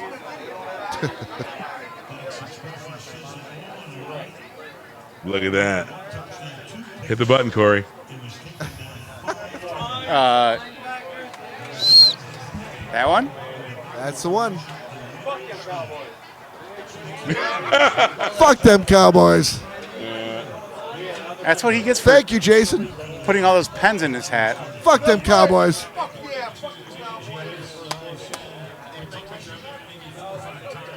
Hey, not for nothing.